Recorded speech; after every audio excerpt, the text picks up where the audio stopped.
Muito bom dia.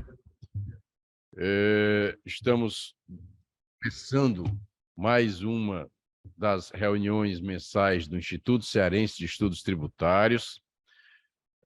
O nosso compromisso com uma contribuição para o aperfeiçoamento do estudo do direito, a nossa posição de que sempre vale a pena falar sobre direito, sempre vale a pena debater sobre direito e, consequentemente, aprender direito, com o intuito, com a finalidade, buscando uma vida melhor para todos, né? Uma vida, afinal de contas, o direito tem como finalidade essencial essa, né? Viabilizar o convívio social, permitir que os homens resolvam seus conflitos através das normas e não através da força física, né? Não através do embate, do conflito. E essa é a nossa forma de contribuir para isso. E no dia de hoje, nós falaremos sobre os tratados para evitar a bitributação da renda, um assunto que tem despertado bastante interesse. O fisco, como sempre, buscando aumentar a sua arrecadação e muitas vezes ignora esses tratados. Os contribuintes buscando que prevaleçam tais tratados. E os tribunais resolvendo, ou pelo menos encaminhando a resolução desses conflitos, né? Aí, diante da lei, diante do que a doutrina já nos apresenta, do que os tribunais também estão decidindo, nós entendemos que era um assunto interessante, provocado por um de nossos membros, o Dr. Nabor, nos sugeriu esse tema, e acatamos a sugestão e estamos trazendo agora para debatê-lo. E o professor Hugo de Brito Machado II é que vai introduzir os debates, é que vai fazer a primeira apresentação, e a partir dela daremos sequência à nossa reunião. Professor Hugo II, por favor, pode iniciar os debates de hoje. Muito bem, muito bom dia a todos. Eu agradeço mais uma vez a oportunidade de estar aqui no Instituto Cearense de Estudos Tributários. Como foi dito, apenas iniciando um debate, que eu não vou trazer conclusões prontas, eu apenas vou realmente introduzir o tema que foi sugerido, foi proposto pelo Dr. Nabor Barbosa Meira, membro do Instituto. Todas as reuniões nós deixamos aberta a possibilidade de que temas sejam sugeridos para que eles sejam objeto de debate nas reuniões seguintes. E o doutor Nabor sugeriu este, que foi acatado, e coube a mim, então, embora quem sugere o tema tenha direito de preferência para apresentá-lo, mas o doutor Nabor não quis exercer esse direito. O doutor Schubert também, por razões de tosse, de uma leve gripe da qual se recupera, pediu que eu assumisse esse encargo. Então, aqui estou. A ideia é realmente trazer apenas aspectos introdutórios para apresentar o tema e suscitar questões que podem ser levantadas em torno dele. Primeiro, entender o que são os tratados para evitar a dupla tributação da renda e por que eles são celebrados. Os tratados, eles versam sobre o chamado direito internacional tributário, que cuida, como diz o professor Alberto Xavier, das chamadas cross-border situations. São aquelas situações que ultrapassam as fronteiras de um país, suscitam problemas de conflitos de soberania, conflito de competência de tributar. No caso da tributação, os tratados podem versar sobre os mais diversos assuntos. Então, se faz necessária a sua utilização. No caso da renda, por que isso acontece? Né? Qual a razão de ser dessa necessidade? Basicamente, os países têm adotado como elemento de conexão para tributar a renda, e aí se fala em direito internacional de elemento de conexão, quando numa situação que se chama cross-border situation, uma situação que transborda as fronteiras de um país, qual elemento aquele país vai levar em conta para aplicar a sua legislação, aplicar outra legislação, qual elemento vai ser considerado relevante para se entender que aquela situação aconteceu em seu território ou fora de seu território. qual elemento será considerado relevante para se sujeitar aquela situação à sua soberania ou à soberania de outro país. Então, no caso do imposto de renda, o Brasil tem seguido essa tradição também, sobretudo após a Constituição de 88. Em relação ao imposto de renda, os países do mundo contemporâneo, em regra, seguem, em relação aos seus residentes, eles seguem a ideia de universalidade e a ideia de que o elemento de conexão relevante é o domicílio, é a residência. Então, em relação, por exemplo, aos brasileiros e aos estrangeiros que sejam residentes no país, que têm declaração de imposto de renda, que têm domicílio fiscal no Brasil, o elemento de conexão para saber se um fato é tributável pelo imposto de renda no Brasil ou no exterior é o domicílio, é o local onde está domiciliado aquele contribuinte. E isso dá cumprimento à ideia constante do artigo 153 da Constituição, que trata da competência da União, estabelece que o imposto de renda será regido pelos princípios da universalidade, generalidade e progressividade. Então, progressividade aqui não nos interessa, são alíquotas que crescem conforme cresce a base tributável. Generalidade não nos interessa também, porque diz respeito a alcançar todos os contribuintes, mas a universalidade, sim, alcançar todo tipo de rendimento, ou tratar o patrimônio como uma universalidade de bens, e onde quer que esse patrimônio cresça, o seu titular, estando no Brasil, será aqui tributado. Então, se um brasileiro residente no Brasil, ou mesmo um estrangeiro, mas que seja residente no Brasil, se ele tem um patrimônio, uma universalidade de bens, um encadeamento, um feixe de relações jurídicas com diversas outras pessoas, erga omnes, mas relativamente a diversos bens, a essa universalidade de bens, se esse patrimônio cresce, se há um acréscimo nele, há o fato gerador do imposto de renda, ainda que o crescimento tenha acontecido numa parcela ou numa fração desse patrimônio que fica em outro país. Então, por exemplo, se o cidadão tem um apartamento que comprou em Portugal, e esse apartamento é alugado, rende aluguéis a ele, esses aluguéis, em tese, são rendimentos que acrescem o seu patrimônio, mesmo que fiquem depositados em um banco português, mas como estão à disposição desse contribuinte que reside no Brasil, eles representam um crescimento do patrimônio desse contribuinte que reside no Brasil e, portanto, poderiam ser tributados no Brasil. Então, repetindo e recapitulando, para os residentes, aplica-se como elemento relevante o domicílio fiscal, não importando onde o acréscimo patrimonial se deu.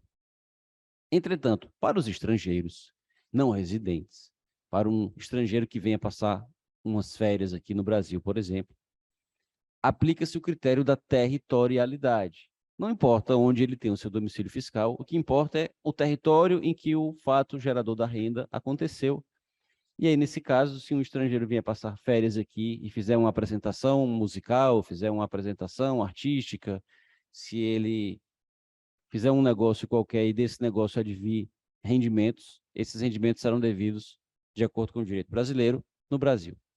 Basta enunciar esses dois critérios para que nós possamos concluir de antemão que é possível surgirem conflitos positivos de competência. Então, se um brasileiro tendo domicílio fiscal no Brasil e, portanto, sendo tributado pelo imposto de renda aqui, ainda que os rendimentos se verifiquem em outro país. Se ele está em outro país episodicamente e tem rendimentos nesse outro país, esse outro país, adotando o princípio da territorialidade em relação aos estrangeiros, e esse brasileiro lá será um estrangeiro, ele será tributado lá, porque lá houve o acréscimo de patrimônio, lá houve o fato gerador da renda. Mas ele será tributado aqui, porque aqui vive o titular dessa renda, desse patrimônio que foi acrescido. Então, isso abre espaço para o surgimento da chamada dupla tributação da renda. Os dois países, no exercício da sua soberania, poderão legitimamente tributar a mesma renda. Um, porque ali se estabeleceu o seu titular, o outro, porque ali ocorreu o fato que gerou aquela renda. Então, para evitar a dupla tributação da renda, é que se celebram os tratados dos quais nós vamos falar hoje. Então, essa dupla tributação da renda, que é inevitável em tese, porque se trata de possível exercício das competências tributárias por esses dois países, para evitar que haja essa sobreposição e essa dupla tributação, esses países celebram os tratados que estabelecem situações nas quais ou o tributo será devido em um deles, ou o tributo será devido ao outro, ou o tributo será devido em um, permitindo-se a dedução ou abatimento do que foi retido em um junto ao outro. Então, são situações nas quais os dois países, embora pudessem, em tese, tributar a integralidade do fato, eles voluntariamente no plano internacional pactuam um com o outro em favor dos seus nacionais, em favor dos estrangeiros que sejam nacionais do outro, em favor do comércio recíproco, da atividade econômica que se desenvolva reciprocamente entre pessoas residentes em um e em outro. Eles estabelecem situações nas quais abrirão mão de exercer essa competência para que o outro possa exercê-la e assim só se tribute uma vez. O Brasil tem tratado para evitar a dupla tributação com uma série de países, mas no que diz respeito especificamente ao interesse do Dr. Nabor, que foi o que suscitou a provocação dele, que seria os Estados Unidos, o Brasil não tem. O Brasil não tem tratado para evitar a dupla tributação da renda com os Estados Unidos, mas tem com vários outros países. E esses tratados, embora possam ter diferenças pontuais, pelo fato de cada um ser objeto de uma negociação específica, eles seguem o mesmo modelo, que é o modelo da OCDE, um modelo padrão que os países adotam, e que estabelecem situações nas quais o tributo será devido, como disse, ora em um desses países, ora no outro. Exemplificando no exemplo que dei do imposto de renda devido sobre os aluguéis, o tratado, modelo da OCDE, estabelece que o rendimento é devido ao país onde está o imóvel. Então, se um brasileiro, tendo um imóvel em Portugal, aluga esse imóvel e esse aluguel rende rendimentos a ele, gera rendimentos para ele, esses rendimentos seriam tributáveis apenas pelo fisco português, embora o fisco brasileiro, em tese, não fosse o tratado, pudesse alcançar esses fatos também, obrigar que o contribuinte insira na sua declaração de bens e rendimentos e alcançar como rendimentos tributáveis, mas isso não acontece, essa tributação, embora sejam informados, mas não são tributados, por conta do que dispõe o tratado. E por ter aberto mão de tributar esses fatos, celebrando esse tratado, o governo brasileiro. E aí se colocam algumas questões que podem ser pontuadas. Os tratados dispõem sobre várias situações, quando se considera que alguém é residente em um país, para efeito de aplicação do tratado, quando se considera que uma pessoa jurídica tem um estabelecimento permanente em um país, para efeito de os rendimentos que sejam imputáveis a esse estabelecimento serem tributados naquele país e não no outro. Enfim, existem uma série de situações que esses tratados cobrem. Não seria o caso de desdobrá-las todas aqui, mas de suscitar alguns pontos que são colocados em relação a eles. O primeiro, que pode ser levantado, diz respeito à sua posição hierárquica, que é um aspecto que foi durante muito tempo debatido, durante muito tempo questionado. O artigo 97 do Código Tributário Nacional, aliás, o artigo 98 do Código Tributário Nacional, claramente dispõe sobre uma supremacia, uma eficácia, ou uma hierarquia supralegal desses tratados, porque estabelece que eles prevalecem sobre, eles revogam a legislação interna e prevalecem sobre aquele que sobrevenha. Portanto, o critério hierárquico é que vai prevalecer, já que não se aplica o critério da especialidade, tampouco o critério cronológico, eles prevalecem tanto sobre a legislação anterior como sobre a posterior. Mas, como sabemos, há aquela decisão do STF, que foi tomada em relação à lei do cheque e à Convenção de Genebra, de títulos de crédito, e que depois se espalhou para outras situações de tratados internacionais, em que o STF entendeu que os tratados teriam hierarquia de lei interna ordinária, porque eles são concluídos, a sua celebração é concluída com a edição de um decreto legislativo, o decreto legislativo teria status de lei, hierarquia de lei, e, portanto, os tratados teriam essa mesma hierarquia.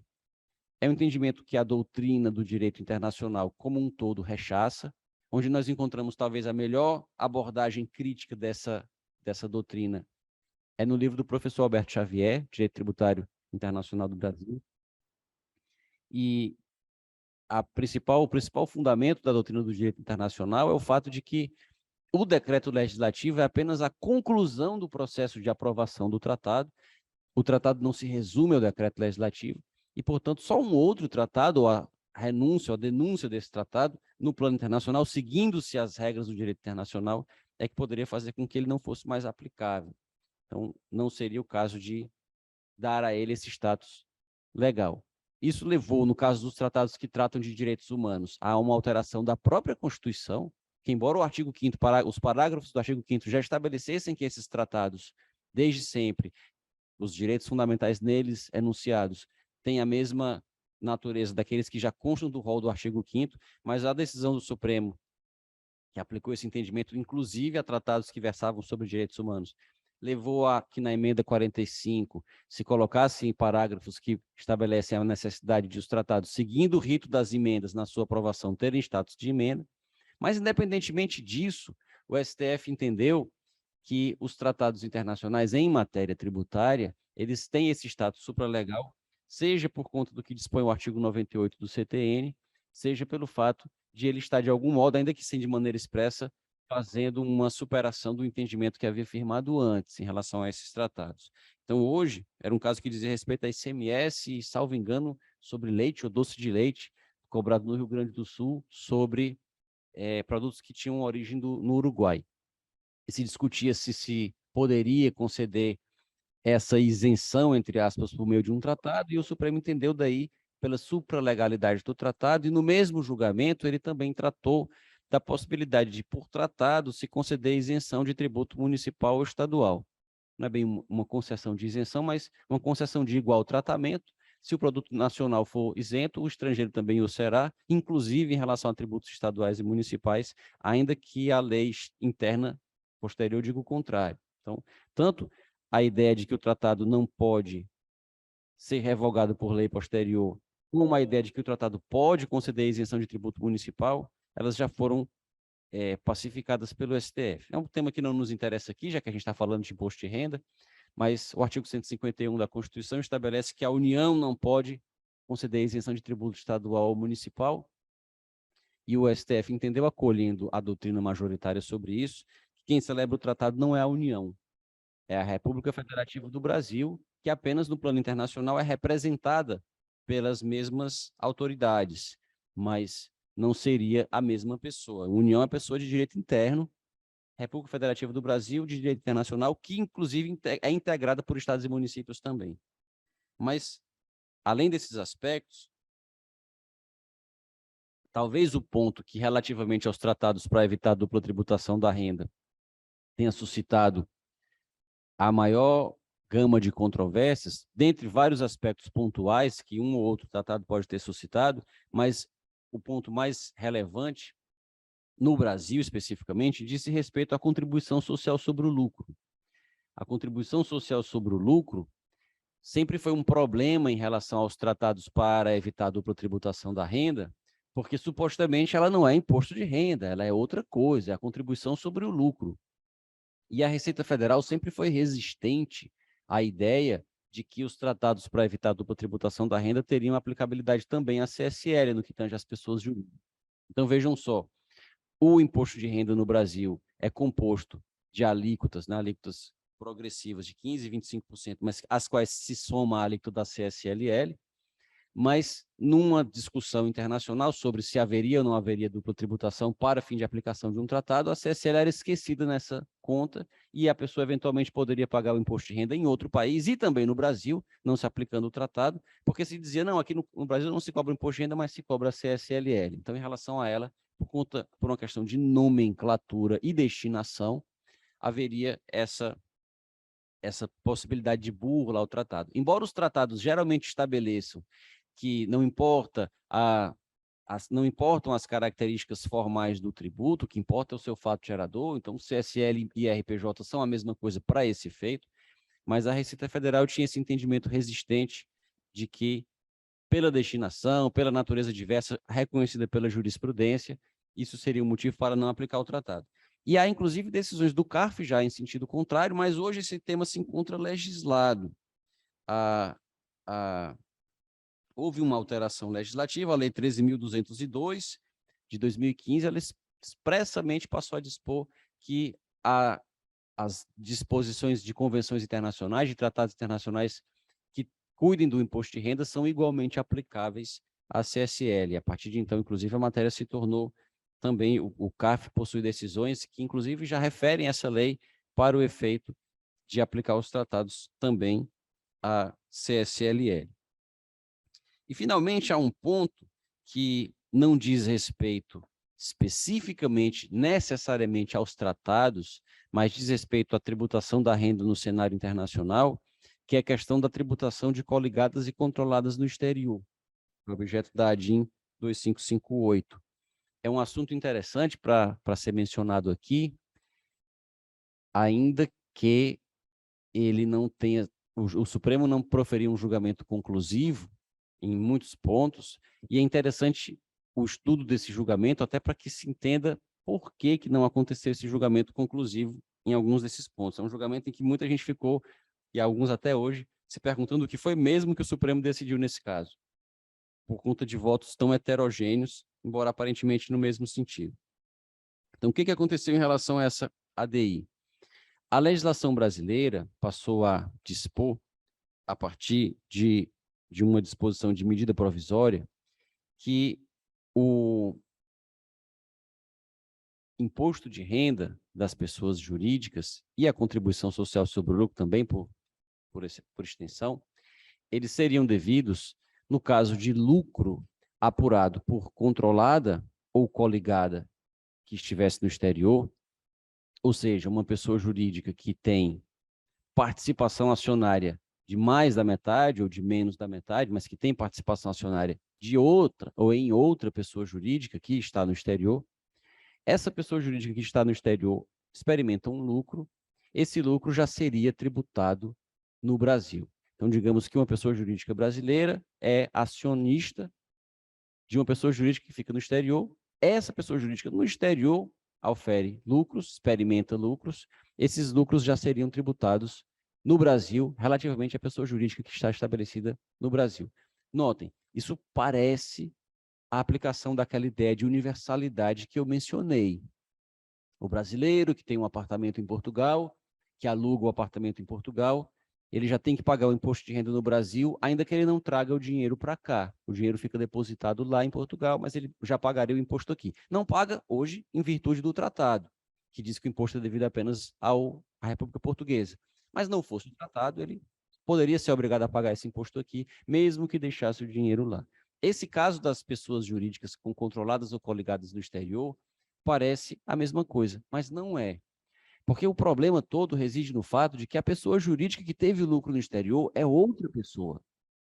Então, se a companhia X, que fica no Brasil, tem ações da companhia Y, que fica na Itália, e a companhia Y, que fica na Itália, experimentou lucros, a companhia X, que está no Brasil, não precisa ser tributada em relação a esses lucros, porque quem teve o lucro não foi ela, foi a companhia da qual ela é acionista. É como se eu tivesse ações da Ambev na minha carteira de investimentos de renda variável e a Ambev teve um lucro. Foi a Ambev que teve, não fui eu.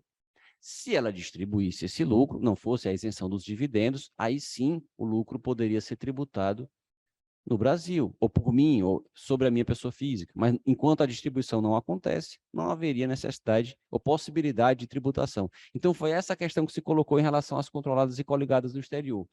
Como tributar o lucro que elas têm no exterior, ainda que se aplique a ideia de universalidade, se elas não distribuíram esse lucro? E aí a lógica que foi aplicada pelos contribuintes foi a mesma que o Supremo enfrentou num julgamento bem antigo do chamado ILL. Há muito tempo, uma legislação brasileira interna estabeleceu que as pessoas jurídicas que tivessem lucros, mesmo que os lucros não fossem distribuídos aos seus acionistas ou cotistas, eles deveriam ser tributados na fonte, na época em que pessoas físicas eram tributadas quando recebiam dividendos, eles deveriam ser tributados na fonte, porque afinal já estava à disposição do sócio. O sócio não distribuiu o lucro porque não quis. E o STF reconheceu que não era possível essa tributação, porque o lucro está à disposição da pessoa jurídica, ela que vai deliberar se distribui ou não. Se ela distribuir, é que ele passa para o patrimônio do sócio. E a mesma questão foi colocada nesse caso junto ao STF. E aí a misturada que se deu no julgamento é porque essa parece ser uma norma anti-abuso, uma norma que seria aplicável caso a empresa brasileira tenha uma coligada ou uma controlada no exterior, num paraíso fiscal. E aí, por que ela aloca o lucro nesse paraíso fiscal para alcançar esse lucro no Brasil, apesar de o lucro ser mantido no paraíso fiscal e não ser distribuído para a empresa brasileira? Essa seria uma regra anti-abuso para tributar esse lucro mesmo assim. Só que a lei não fala de paraíso fiscal, ela não fala de absolutamente nenhuma situação que poderia justificar a consideração de que ela seria uma norma anti-abuso. Então, foi por isso que no Supremo houve tantos votos discrepantes, aparentemente, embora fossem aparentemente concordantes, e no final, de maneira inédita, se proclamou um resultado de que não era possível saber qual era o resultado. E o que o Supremo Tribunal Federal decidiu, portanto, foi que empresas coligadas que estejam estabelecidas em lugares que não são países de tributação favorecida, não são paraísos fiscais, em relação a elas, a lei é inconstitucional. Então, se uma empresa brasileira é coligada a uma outra, não controla, é apenas coligada a uma outra, que fica num país de tributação não favorecida, um país de tributação elevada também, nesse caso, a lei é inconstitucional. E nos outros casos? Nos outros casos, não foi possível estabelecer um consenso para saber se a lei é válida ou não. Se for uma empresa controlada que fica em um paraíso fiscal, a lei poderia ser aplicada. O Supremo disse que não seria inconstitucional. Mas nas outras duas situações, não houve consenso, e aí a lei não foi declarada inconstitucional, e aí, portanto, ela se presume constitucional, como todas as leis, mas o Supremo disse, mas não se vai dar o efeito vinculante de uma decisão assim. Então, ele não impõe que as pessoas respeitem a presunção de constitucionalidade, que é uma coisa absolutamente sui generis, mas aconteceu. Então, são só esses pontos que trago para as nossas reflexões, para introduzir, como disse, o debate, e lamentando, como foi a provocação do Dr. Nabuco, que tinha interesse num tratado para evitar dupla tributação com os Estados Unidos, que em relação aos Estados Unidos, esse tratado não existe. Muitíssimo obrigado.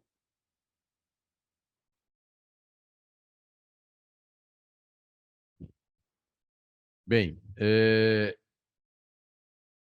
vocês perceberam agora o motivo pelo qual o professor Segundo abriu os debates, né? Ele, no início, disse, porque o Nabuco sugeriu o tema, não se habilitou a fazê-lo, porque o Chuba não quis fazer porque estava adoentado, e não, nada disso. Ele abriu os debates porque ele é o melhor a abrir os debates, tá? Então, isso não há dúvida alguma, é uma constatação que eu faço questão aqui de reiterar, para afastar qualquer modéstia que o Segundo coloca, sim, mas é o melhor para abrir os debates, se vocês perceberam, independente desse reforço que eu estou fazendo agora. A questão trazida agora para a nossa discussão, ela é muito rica, ela tem diversos desdobramentos, praticamente todos foram colocados agora pelo professor Hugo II. Eu traria aqui apenas uma forma de dar ênfase a um deles, diz respeito à questão da hierarquia. Nós temos o artigo 98 do CTN, que é originário do CTN, uma regra que já tem muitos anos, e que tem sido, em alguns momentos, em algumas situações, objeto de dúvida, de polêmica, o próprio Supremo, o STJ discutindo, pode, não pode, é e não é, e muitas vezes até a gente vê que o artigo 98 é colocado como sendo o fator de distinção. O próprio Supremo já fez essa distinção, dizendo, olha, o tratado internacional no ordenamento jurídico brasileiro tem que ser o regime tal, ele tem tal hierarquia, mas em matéria tributária, porque tem o artigo 98 do CTN, pode ser feito diferente, pode ser visto diferente. E tem colocado essas situações. O STJ também. E aí eu trago aqui apenas a critério de informação, uma decisão do Supremo, que também é curiosa.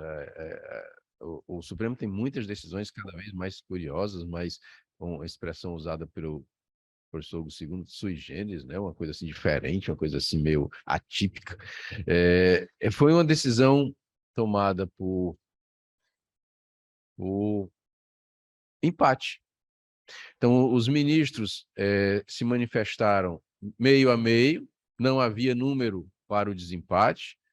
O ministro Fux estava, se não me engano, impedido de votar, e aí ele não pôde desempatar e ficou empate. Aí, diante do empate da decisão, a corte disse, olha, o efeito desta decisão agora vai ser X, em razão do artigo 146 do Regimento Interno do Supremo Tribunal Federal. E qual foi o entendimento que prevaleceu a partir da escolha de um dos lados do empate. Foi de que essa matéria é do STJ, não é do Supremo. Que o Supremo vai até analisar a questão se ela for colocada diretamente em conflito com a Constituição. Mas, enquanto for para saber, prevalece uma lei ordinária ou tratado, prevalece uma lei complementar ou tratado, o tratado tem hierarquia ou não tem, isso é questão do STJ, ele vai resolver o direito federal, e não tem nada a ver com o Supremo.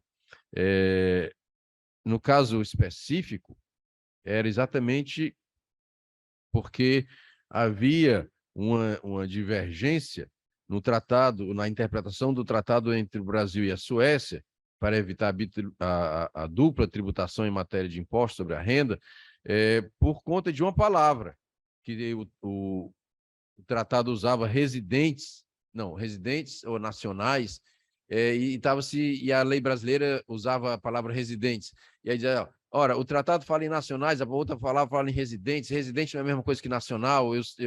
Aí ficou aquela dúvida a partir daí, e o Supremo disse, essa questão é do STJ, não é minha. Não é? E o STJ já havia decidido, era um recurso era um recurso da União contra um acordo do STJ, e o recurso da União não foi conhecido, exatamente por não tratar de matéria constitucional, segundo essa decisão do Supremo, e ser uma decisão a ser tomada realmente pelo STJ. E o STJ tem acordos, entendendo, aí eu volto à história do 98, entendendo que o artigo 98 é claro quando diz que em matéria tributária prevalecem os tratados e, portanto, os tratados teriam essa hierarquia e deveriam ser interpretados dessa forma. Uma decisão relativamente recente, agora de 2020, confirma esse posicionamento, mas o acórdão, um paradigma do STJ, que definiu essa posição, é um pouco mais antigo, ela é de 2014, da lavra do ministro Napoleão Nunes Maia Filho, que faz muita falta no STJ. O ministro Napoleão tinha um pensamento, tem, né, um pensamento, mas como ministro, como ministro atuante, como juiz, manifestava esse pensamento muito claramente, um pensamento liberal, um pensamento de defesa dos interesses individuais, dos interesses do cidadão, e entre esses interesses está o interesse do contribuinte, e ele via esse interesse do contribuinte de uma maneira muito clara. E nesse acórdão, eu reexaminando agora, me chamou a atenção um trecho da ementa que é atualíssimo e serve para ser guia de interpretação de qualquer matéria tributária. Quando ele diz assim, esse acórdão ele é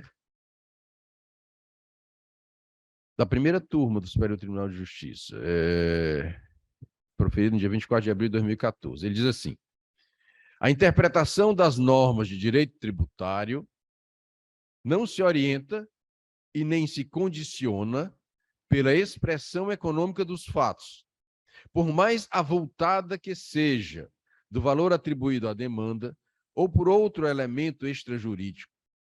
A especificidade exegésica do direito tributário não deriva apenas das peculiaridades evidentes da matéria jurídica por ele regulada, mas, sobretudo, da singularidade dos seus princípios, sem cuja perfeita absorção e efetivação, o afazer judicial se confundiria com as atividades administrativas fiscais. O que é que o STJ está dizendo aqui? Olha, se o tribunal começar a se preocupar com o valor da causa, ele vira fiscal. Ele passa a ser arrecadador, um órgão arrecadador. Quem se preocupa com o valor das coisas é quem está arrecadando. O tribunal não pode vincular suas decisões a partir deste valor, a partir da repercussão ao passivo tributário da União. Passivo tributário da União? Eu vou me preocupar com o passivo tributário da União?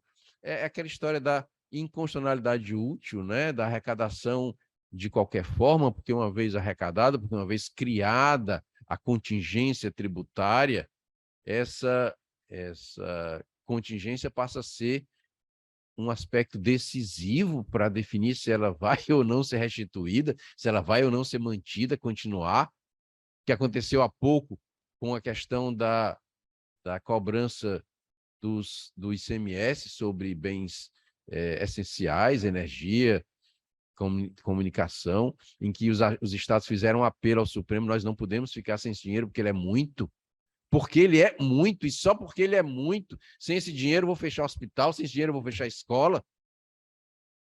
Aí o Supremo fez uma reflexão sobre isso e modulou o efeito da decisão até 2024, para que os estados se preparem para perder o dinheiro. Eu disse: será que eles não sabiam que podiam perder isso? Será que eles não sabiam que estava errado desde o dia que escolheram esses bens para colocar na lista de bens supérfluos? Será que eles não sabiam que esse risco já existia, que essa contingência era verdadeira e quiseram correr o risco? E aí vem um ponto. E aí, embora divagando um pouco do tema específico que se colocou aqui, mas quais são as consequências que a fazenda pública tem sofrido a partir dos conflitos tributários? Quais são essas consequências? O que a fazenda perde quando ela perde? A ideia de, porque a decadência. Era de, decadência eu não perco, porque se eu insistir numa tese de um determinado vício do lançamento, de que ele não existe, se eu perder, eu lanço de novo, porque aí diz que quando o vício for formal, eu posso lançar de novo. Então, a possibilidade de consequência negativa por levar uma questão virtualmente vencida até o fim é nada, porque ela está ganhando tempo ao invés de perder. Ela vai aperfeiçoar o lançamento se der tudo errado. Então, ela leva isso até o fim. Outro exemplo de consequência que a Fazenda não está sofrendo é a condenação em honorário. Ela perde e a magistratura não está condenando em honorário a Fazenda Pública, os honorários são mínimos. Então, vamos brigar, porque aí no futuro, se eu perder, a consequência é muito pequena, e vamos levar essa questão até o fim, porque o resultado é sempre positivo na medida em que o tempo está a meu favor, eu estou arrecadando, estou cobrando, estou fazendo penhora online, não pode mais liminar para poder evitar pagamentos disso ou antecipar compensações. Então, a Fazenda faz o bloqueio do Bacenjude, e existem algumas interpretações assim de, olha, mesmo quando o juiz suspende a exigibilidade do crédito tributário, a Fazenda ainda pode inscrever em dívida ativa, ainda pode colocar na relação dos devedores, ainda pode colocar no CADIM, ainda pode fazer o protesto do título. O protesto de um título com exigibilidade suspensa a Fazenda faz. Não, porque o artigo do CTN só fala em suspender a exigibilidade. Os demais atos de cobrança eu posso fazer. Então você pode cobrar um título sem exigibilidade? Até que ponto isso é razoável? Até que ponto isso tem sentido? Se ele é exigível, por que a execução não continua? O que é que pararia a execução? Não, só para a execução porque tem uma suspensão da exigibilidade. Parou a execução ali, mas o resto dos atos que eu posso praticar eu vou fazer, quando a execução eu não fiz. E agora o precatório. Nem o precatório ela está pagando mais direito. Não, porque é muito dinheiro, eu não tenho condição de pagar isso e tal. Então, eu não estou pagando os precatórios de restituição tributária por conta de repercussão econômica. Então, essa referência feita pelo STJ de que não se deve confundir as coisas, não se deve dar relevância, os magistrados não devem dar relevância à dimensão econômica envolvida naquela questão para guiá-lo nas decisões, é um alerta importante e que, portanto, isso até me desculpando por ter divagado esse ponto aqui do nosso assunto, mas para aproveitar o momento, eu acho que ele precisa ser reiterado. Bom, mas então, dessa forma, voltando agora de novo ao tema, nós temos toda essa discussão a respeito da problemática da tributação internacional. O segundo trouxe, inclusive, a questão da tributação dos lucros, né, pelas controladas, subsidiárias. Tributação essa que tem esse aspecto interessante, que não só no que diz respeito a se evitar que ela seja dupla, por envolver mais de um país, mas o aspecto de saber, e pode haver essa antecipação de... Aí vem uma questão até que ele referiu a num vídeo curto que já divulgou, a história do paraíso fiscal. É paraíso mesmo? O fiscal é um paraíso? É só um refúgio, né, da tributação? E aí essa história do paraíso vem carregada de preconceito, né, de que você está tentando fazer algo errado, né, algo proibido.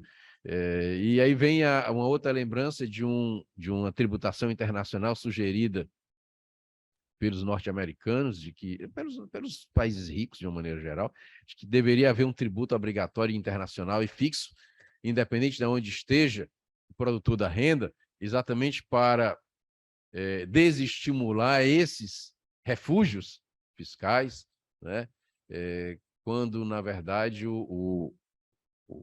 a renda ela é consumida, ela é gasta, ela se movimenta sempre nos grandes centros econômicos. Dificilmente uma pequena ilha, seja do Caribe, seja do Pacífico, seja um refúgio tributário, dificilmente é lá em que essa riqueza vai circular, dificilmente é lá em que essa riqueza vai ser usada. Normalmente essa riqueza é usada nos Estados Unidos mesmo, são nos Estados Unidos, é na França, é na Inglaterra, na Europa de uma maneira geral, é lá onde o dinheiro circula. E mesmo assim é pouco para eles, eles não acham que é suficiente, querem tributar mesmo que ela fique paradinha lá no refúgio. Então, é assim, fiz apenas essas colocações para poder a gente ter mais assim algum elemento também para conversar hoje. E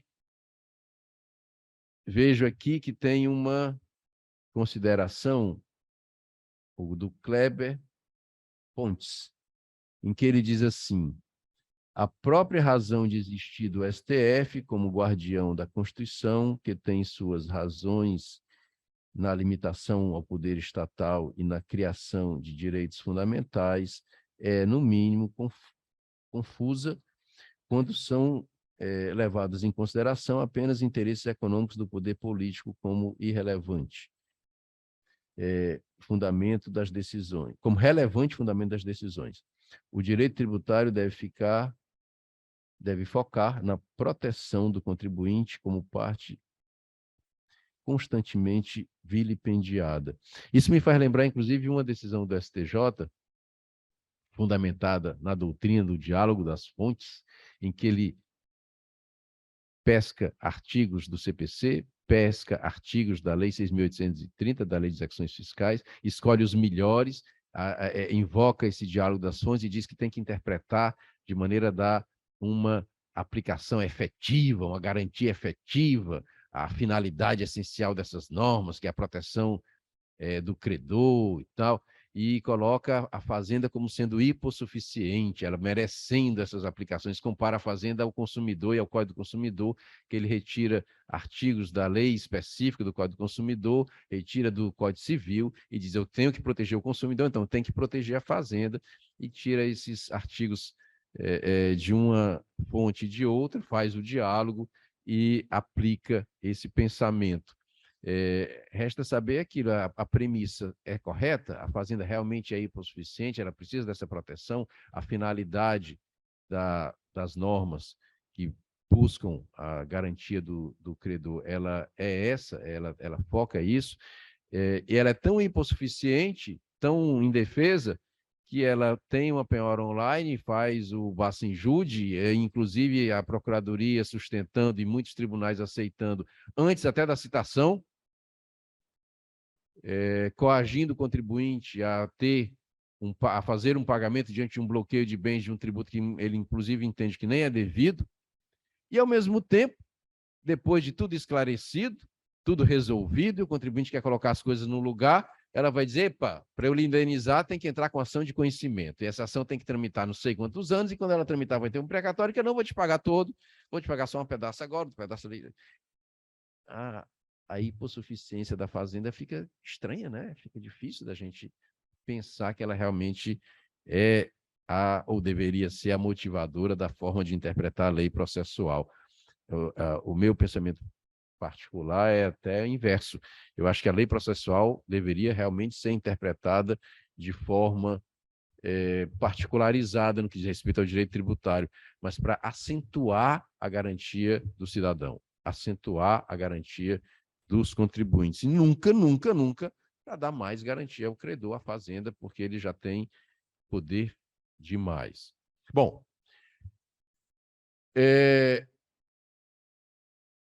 facultando agora, antes de devolver a palavra ao professor Hugo II, que eu sei que ele já tem uma porção de considerações a fazer, mas antes de devolver a palavra a ele, até aproveitando se há mais alguma manifestação, Pado ali fez a consideração de falar.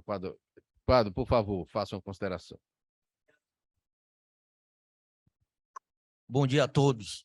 Era só um adendo com relação à hipossuficiência, né? Pelo visto, o diálogo das fontes aí foi mal feito ou foi incompleto, porque o Código de Defesa do Consumidor considera a hipossuficiência sobre três vertentes, né?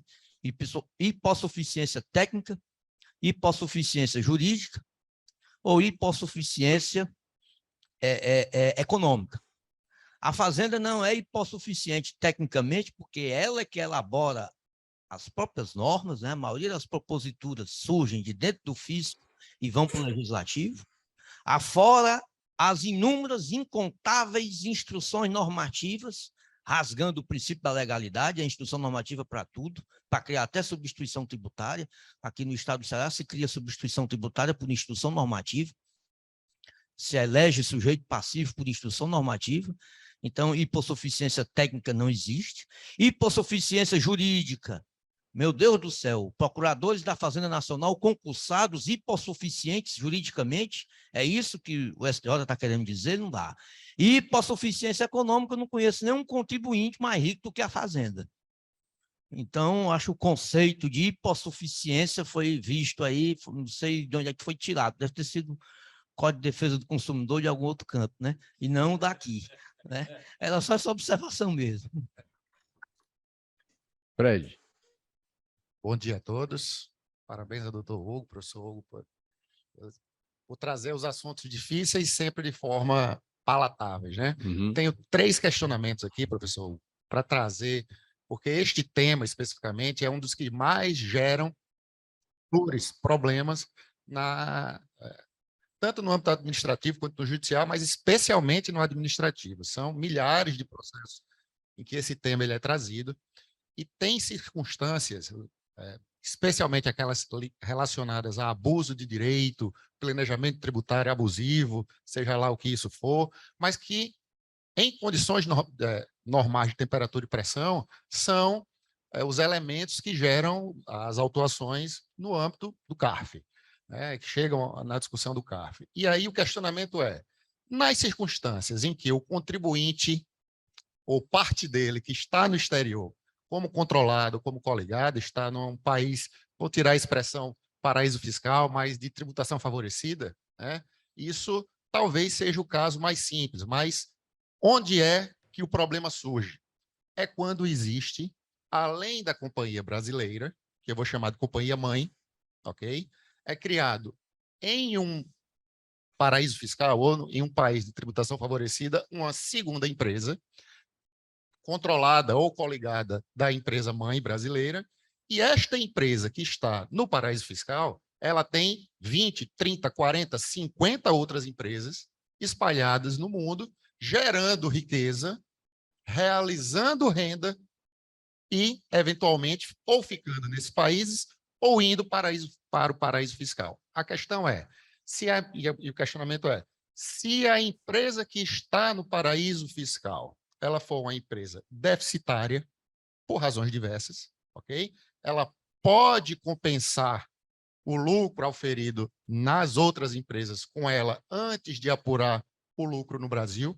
Antigamente, não havia dispositivo específico tratando disso. De um tempo para cá, isso passou a ser limitado e, pela legislação, tudo que está no mundo, ainda que que seja indiretamente vinculado à empresa brasileira, o fisco exige que toda essa realização de renda, e aí a dor acontece, seja tributada pela empresa-mãe brasileira. Ainda que a empresa-mãe brasileira não tenha vínculo jurídico nenhum com nenhuma dessas 20, 30, 40 empresas espalhadas pelo mundo. Este é o primeiro questionamento que eu faço. Na sua avaliação, um dispositivo infraconstitucional de legislação ordinária que determine este critério de que a renda realizada por uma empresa indiretamente vinculada à brasileira pode ser tributada, é o primeiro questionamento. O segundo item que eu queria lhe ouvir, especificamente, é o tema trazido diretamente pelo doutor Nabor, não é isso? No que diz respeito à ausência de tributação, de acordo de bitributação com os Estados Unidos. Há 2 meses, doutor Schubert, aconteceu um problemaço para as companhias brasileiras, além do fato de não ter o acordo de bitributação. É que, pelas normas de contabilidade americanas, que, neste aspecto, são idênticas às brasileiras, o tributo pago nos Estados Unidos é admitido, o IR-fonte retido nos Estados Unidos, quando a renda é enviada para cá, pode ser compensado no Brasil e ainda continua podendo. No Brasil, vice-versa, existia essa regra, não é uma regra de tratado internacional, mas é uma regra interna de contabilidade. Se permitia, na prática, fazer essa compensação. Há 2 meses atrás, houve uma nova interpretação da legislação contábil americana e, pasmem, há 2 meses já não é mais possível fazer nos Estados Unidos, a empresa americana que adquire produtos e serviços da empresa brasileira não pode, em havendo retenção do IR-fonte no Brasil, deduzir do imposto de renda pago nos Estados Unidos. Consequência prática, tudo que é exportado para os Estados Unidos agora tem que ser acrescido do IR-fonte. Historicamente, nunca teve essa regra. Queria lhe ouvir também nesse aspecto, porque imagino que essa seja a controvérsia principal trazida pelo doutor Nabor. E em terceiro ponto, no que diz respeito ao critério sugerido pela OCDE e pela União Europeia de criação de uma nova figura jurídica, ainda inexistente, mas que está sendo pautada nos debates, de criação do estabelecimento permanente virtual. Ou seja, uma empresa que não está no país, ela pode receber um CNPJ naquele país, ter que fazer apurações fiscais naquele país, criando-se o critério de estabelecimento permanente virtual. Se você fizer negócio e vender qualquer coisa com outro país, esse outro país pode exigir da companhia apuração de haveres tributários. São esses os questionamentos e agradeço, professores. Obrigado, Fred. Professor, o segundo, por favor, você aproveita e faz suas considerações agora mais amplas sobre tudo que já foi dito. Excelente, excelente. Muito, muito pertinentes e atuais e adequadas, doutor Fred, suas observações, pelas quais eu agradeço para dar a oportunidade de voltar aqui a alguns pontos. Vou começar pelas suas, depois passar para as do doutor Pado e para umas que eu tinha anotado aqui enquanto o doutor Schubert falava.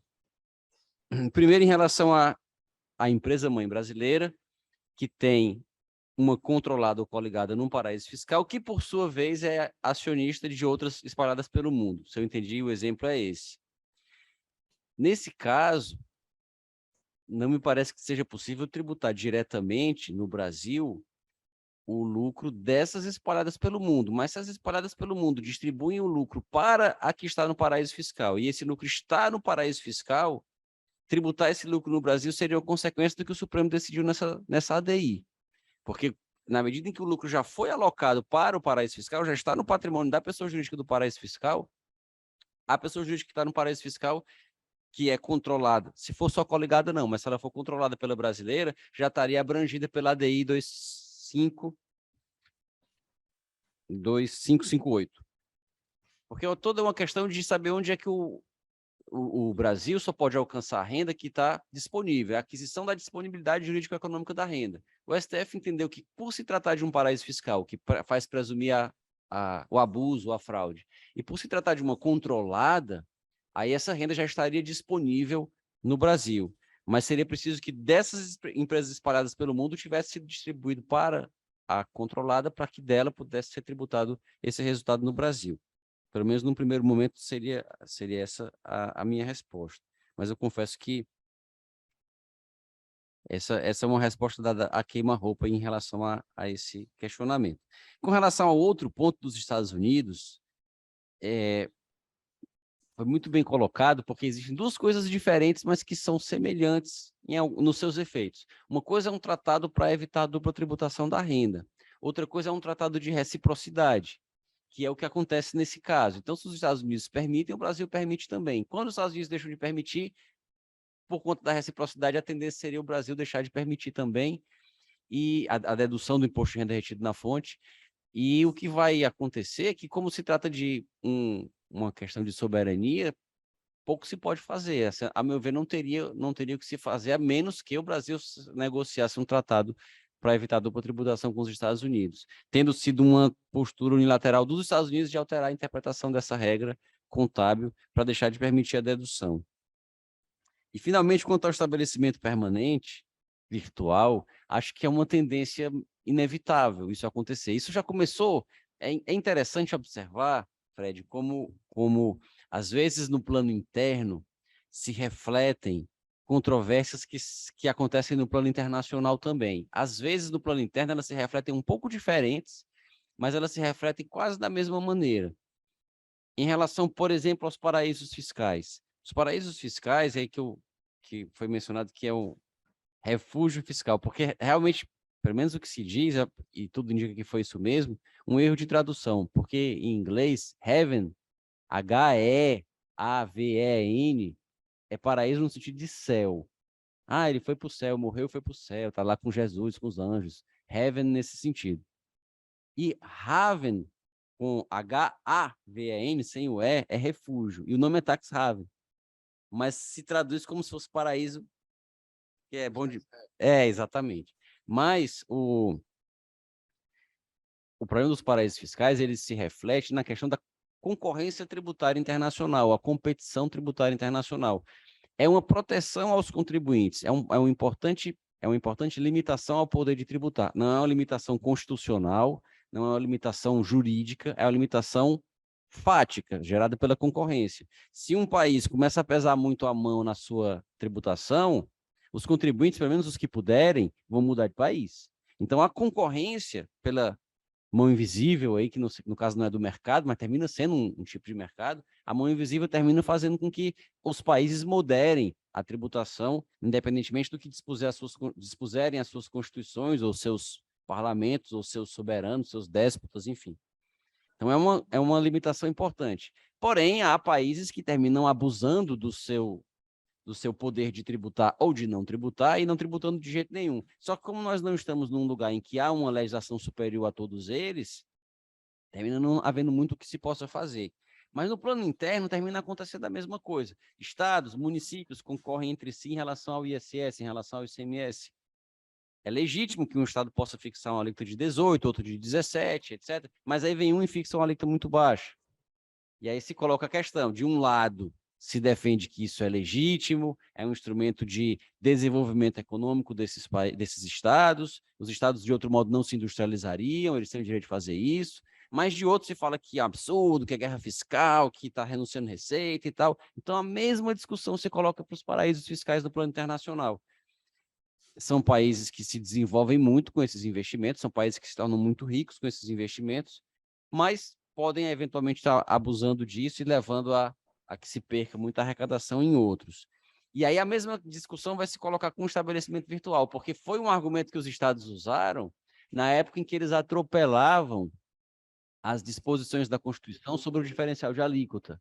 Se a operação viesse de um estado para consumidor final, não contribuinte do imposto, ela vinha com a alíquota cheia e na chegada não se cobrava mais diferencial. Mas os estados cobravam o diferencial e argumentavam, não, mas é como se ele tivesse um estabelecimento no meu território, porque foi pelo site, etc.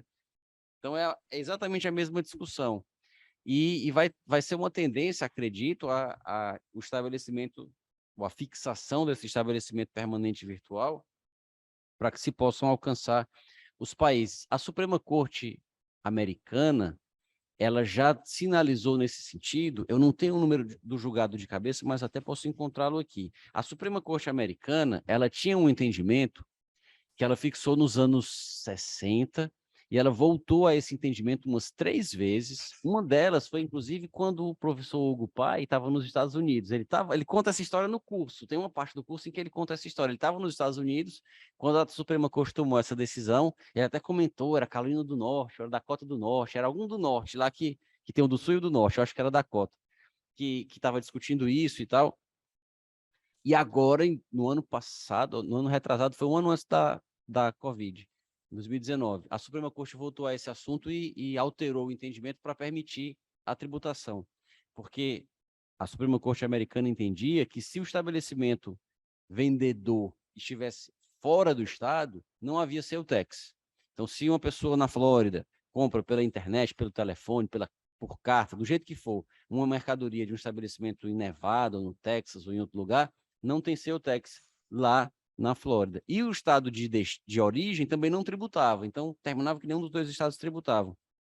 E agora a Suprema Corte fez o overruling dessa decisão, citando, é interessante ver como a Suprema Corte americana respeita os seus precedentes. E respeitar um precedente não quer dizer não mudar, mas quer dizer que se vai mudar, ela diz por que está mudando, dá os motivos. Então, a Suprema Corte disse que tinha esse caso já na sua jurisprudência fixado de que o imposto, se o estabelecimento não estava ali, ele não podia ser tributado naquele estado, e ela voltou a esse tema nos anos 70, nos anos 90, nos anos não sei o quê, mas que agora a realidade tinha mudado por conta da internet, por conta de uma série de fatores, e ela fixou, inclusive, os critérios. Eu não tenho agora os critérios de cabeça, mas tinha que ter um volume X de operações naquele estado, tinha que ter um volume tal de vendas feitas naquele estado, e aí o estado poderia passar a tributar como se ela fosse estabelecida virtualmente ali. Acho que essa decisão poderia, inclusive, servir como, ou talvez já esteja até servindo, né, como um norte para essa ideia de estabelecimento permanente virtual. Acho que é uma tendência para resolver essa questão, que foi, inclusive, muito bem colocada na sua exposição sobre a tributação das novas tecnologias. São das várias questões que se colocam, uma delas é essa, né, de saber onde alcançar. Que, inclusive, é um problema também que se coloca para os paraísos fiscais, porque essas empresas de tecnologia, elas têm mais facilidade para explorar os paraísos fiscais e se alocar neles de maneira mais inalcançável, digamos assim. Com relação à observação do Pádua, e que foi também do Schubert, sobre o diálogo das fontes e a hipossuficiência. Esse tema deixou o professor James Marins, professor da PUC do Paraná, tão indignado, mas tão indignado, que ele escreveu um livro, Defesa e Vulnerabilidade do Contribuinte, publicado pela Dialética em 2009. E nesse livro ele fala das vulnerabilidades do contribuinte. Ele usa quase que os seus argumentos fundados no CDC para falar da vulnerabilidade técnica, vulnerabilidade jurídica, vulnerabilidade, mas ele fala de outras, cognitiva, processual, formal. Ele elenca uma série de vulnerabilidades que se fundam exatamente nisso, no fato de que o contribuinte não faz a regra, não é ele que regulamenta, ele tem menos condições de conhecer o cipoal da legislação do que a fazenda.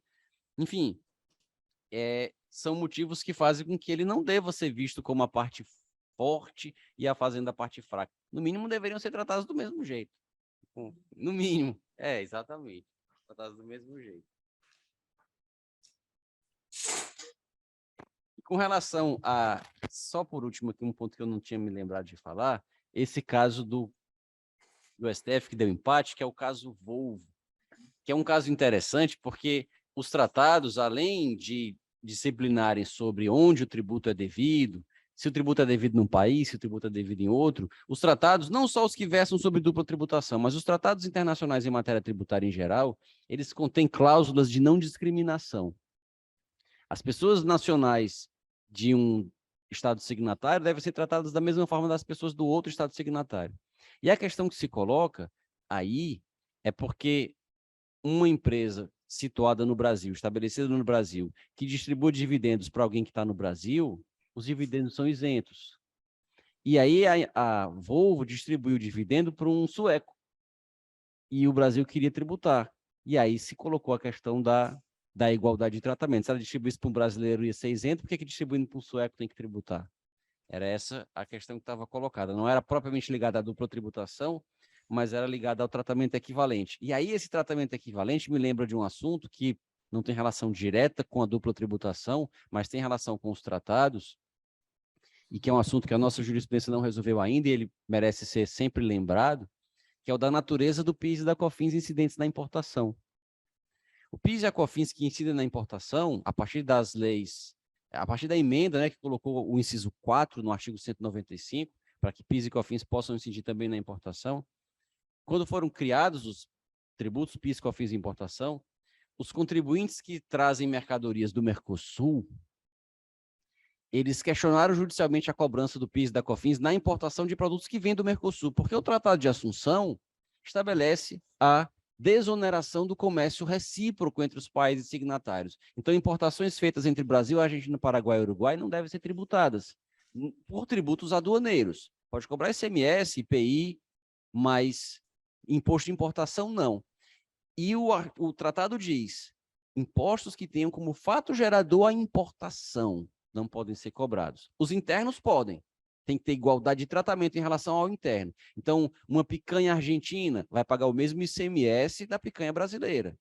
Mas a picanha argentina paga imposto de importação, que a picanha brasileira não paga. Muito bem. Mas aí, o tratado diz, quaisquer tributos que tenham como fato gerador a importação. Aí se colocou o mesmo problema que se colocou com o tratado para evitar a dupla tributação da renda e o imposto de renda e a CSL. A CSL é uma contribuição sobre o lucro, mesma coisa do imposto sobre o lucro, só muda o nome do tributo, mas a natureza é a mesma, para esse efeito. Então a mesma coisa se diz do PIS e da COFINS. É PIS e COFINS importação. É uma contribuição de importação, mas está incidindo na importação, então é isenta em relação ao Mercosul.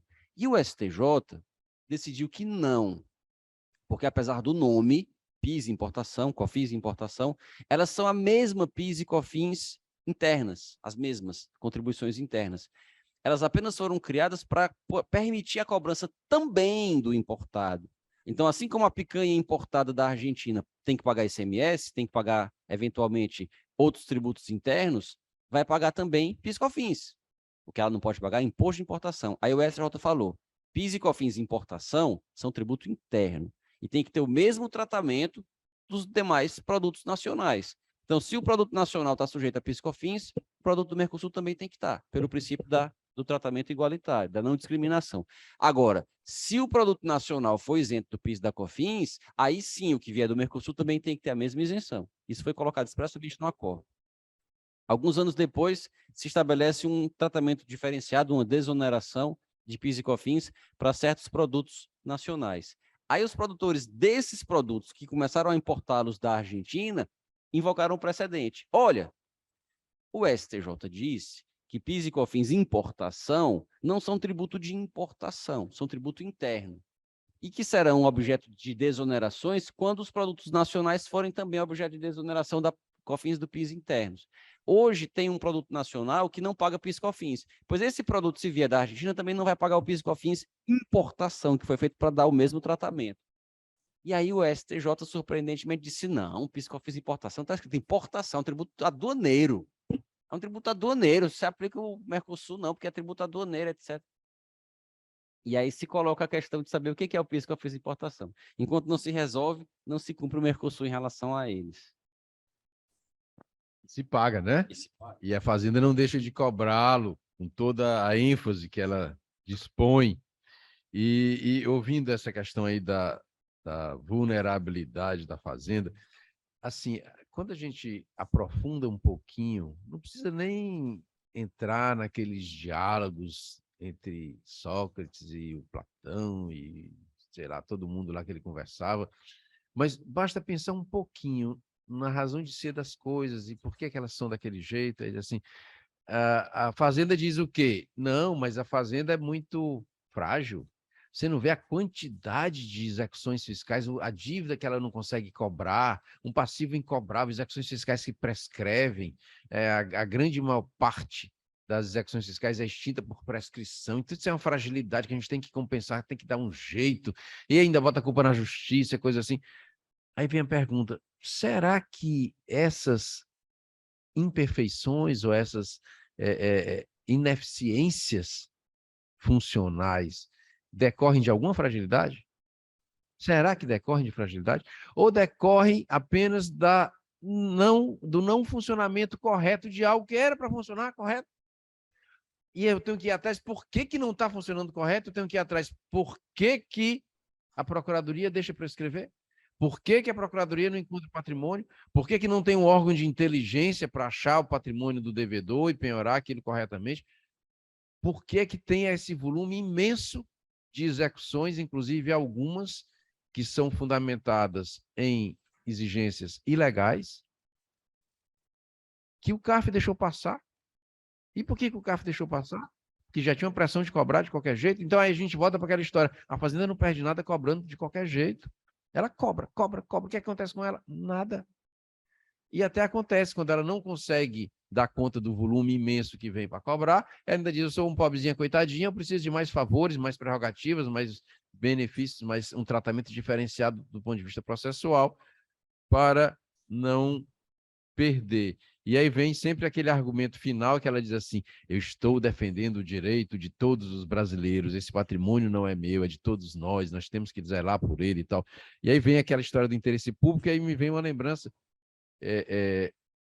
de uma frase que eu li num livro que comentava, inclusive, sobre literatura, e falava sobre álibis morais e tal, e eu dizia, o interesse público é o álibi moral da autoridade. A autoridade adota o interesse público como álibi moral para fazer o que ela quer. O interesse público é o que está na cabeça dela naquele momento. Então, diz, isso é do interesse público, acabou. E aí o álibi moral, interesse público eu faço. Então, se a gente se deixar seduzir por essa questão do interesse público, nós não vamos encontrar uma solução adequada, não. Nós não vamos encontrar uma solução que preze, que proteja as liberdades individuais. Nós vamos encontrar uma solução que faz com que desse interesse público, difícil de ser examinado, identificado e defendido, que ele prevaleça sobre algumas outras coisas que são concretas, que são específicas, e que servem exatamente para limitar o poder do governante, o poder daquele que tem autoridade, que faz valer toda a máquina estatal para obter o fim que ele deseja. Bom, e aí voltando para um ponto colocado pelo professor Hugo II, que é a questão do reflexo interno e externo das mesmas coisas, dos mesmos princípios, das mesmas dificuldades, a história do paraíso fiscal, da guerra fiscal. E a gente basta pensar assim, hoje nós estamos falando sobre questão internacional, mas aí vem para dentro do Brasil, e a gente se lembra de São Paulo, e vê que São Paulo é um estado que é contra, normalmente, os benefícios fiscais, ele não quer que perder as empresas, perder a riqueza que tem lá. Aí a gente sai de São Paulo e vem para o Ceará, e vem para Fortaleza. Fortaleza também tinha essa mesma postura, não queria que os outros municípios ficassem com a riqueza. Então, o que a gente percebe é que o detentor da riqueza quer sempre mais, não quer abrir mão. É difícil para ele partilhar, é difícil para ele admitir que tem outros entes que precisam participar também daquele fluxo, mas que estão afastados dele, e estão afastados dele muitas vezes por uma consequência de uma má repartição originária, e concentrou tudo em uma vez concentrado, e fica difícil depois de desconcentrar, né? Se nós examinarmos a origem, os Estados Unidos não iniciou do tamanho que ele é hoje, o estado de São Paulo não iniciou do tamanho que ele é hoje, a cidade de Fortaleza não iniciou do tamanho que ele é hoje. Uma viagem interessante é viajar até Camusim e perceber que o porto de Camusim foi o grande porto do estado do Ceará. Tinha lá um grande porto e uma estação ferroviária que foi construída para ligar Camusim a Sobral, e Sobral também era um grande polo econômico na época. Então, Fortaleza era pequena, não tinha representatividade econômica para o nosso estado. O comércio se concentrava mais na carne seca, naquela coisa ali, Sobral, Camusim, sal, e depois é que as coisas foram migrando. E e vão acontecendo, sempre tem um motivo ou outro que vai justificando a concentração da riqueza e depois fica difícil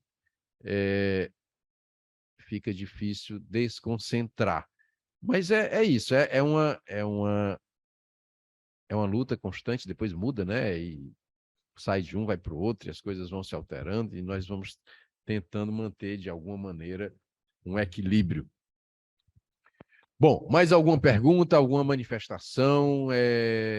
Seja. Eu queria só fazer aqui uma observação. Por favor. Que eu encontrei a decisão da Suprema Corte que eu tinha mencionado para o doutor Fred. South Dakota versus Wayfair, Inc. É uma decisão ela foi proferida em outubro de 2017, mas ela foi concluída, decidida, diz aqui, arguída e depois decidida, como se o julgamento tivesse começado e depois tivesse sido concluído e publicado em junho de 2018, a decisão. E o caso aqui, a Suprema Corte diz exatamente aquilo que eu tinha mencionado, que ela tinha firmado um precedente nos anos 60, que era o caso Quill, em que ela exigia que tivesse um estabelecimento físico no Estado para que ele pudesse cobrar, não está falando de imposto de renda, está falando de sale tax, mas tinha que ter um estabelecimento permanente para que ele pudesse cobrar o sale tax. E que esse precedente, esse Quill, foi reiterado mas outras vezes, inclusive a última delas nos anos 90, que foi exatamente quando o professor estava lá nos Estados Unidos e acompanhou esse julgamento. Mas aí eles começam a explicar os motivos pelos quais esse precedente deve ser colocado de lado, deve ser feita a superação dele, e aí eles falam aqui dessa disposição lá do estado da Dakota do Sul, que dizia que era se o contribuinte tivesse mais de $100 mil de vendas feitas para aquele estado, ou tivesse se envolvido em mais de 200 operações separadas de entrega de bens e serviços para aquele estado. Aí ele poderia ser considerado como tendo um estabelecimento permanente virtual ali. E aí colocam aqui uma série de argumentos, dentre os quais uma forte desigualdade que eles apontam aqui, o Justice, que faz a decisão, ele cita aqui vários exemplos de uma grande companhia que vende bilhões nos Estados Unidos inteiro e que não teria que pagar sales tax em nenhum dos estados, salvo aquele em que tivesse o depósito dela, e pequenas empresas que estão nos estados que concorrem com ela têm que pagar o sales tax. E isso geraria uma forte desigualdade. Uma pequena fábrica, uma pequena loja de sapato paga o sales tax porque tem lá o estabelecimento. A pessoa que compra pela Amazon, por exemplo, já não pagaria sales tax porque o estabelecimento não está lá. E aí eles invocam isso para fazer a superação do caso. Acho que são bons critérios, bons argumentos para já se começar ou aprofundar esse debate sobre o estabelecimento virtual permanente. Pois não, Fred, por favor. Só uma colocação complementar, professor. Quando há uma jurisdição nacional que permita que algum órgão controle isso, no caso a Corte Americana, a Suprema Corte Americana, fica viável. Não diria mais fácil, mas é viável, né? Mas como exigir que uma empresa, uma companhia que de fato não está em determinado país, cumpra determinadas obrigações? Como vai se exigir o cumprimento de obrigação acessória desta empresa, se ela simplesmente disser não vou cumprir? Esta é a dificuldade, esse debate não é novo realmente, e tanto a OCDE quanto a União Europeia não tem solução para isso. É a mesma questão do imposto mínimo, citado pelo Dr. Schubert. Se todos os países criassem uma tributação mínima, não haveria paraíso fiscal. E se o paraíso fiscal disser não? Aí vai ser excluído do cenário nacional, vai ser excluído dos países ricos, vai ter determinadas sanções. É assim que vai se cumprir? Eu, particularmente, tenho dificuldade de entender que essa seja uma solução até de longo prazo. Eu não consigo ter esse mesmo olhar. No caso dos estados, aqui, pelo mesmo motivo, porque foi criado um órgão centralizador, o CONFAS, que acabou, por exigências constitucionais, determinando regras específicas. Mas no mundo, qual é o CONFAS do mundo que está fazendo isso?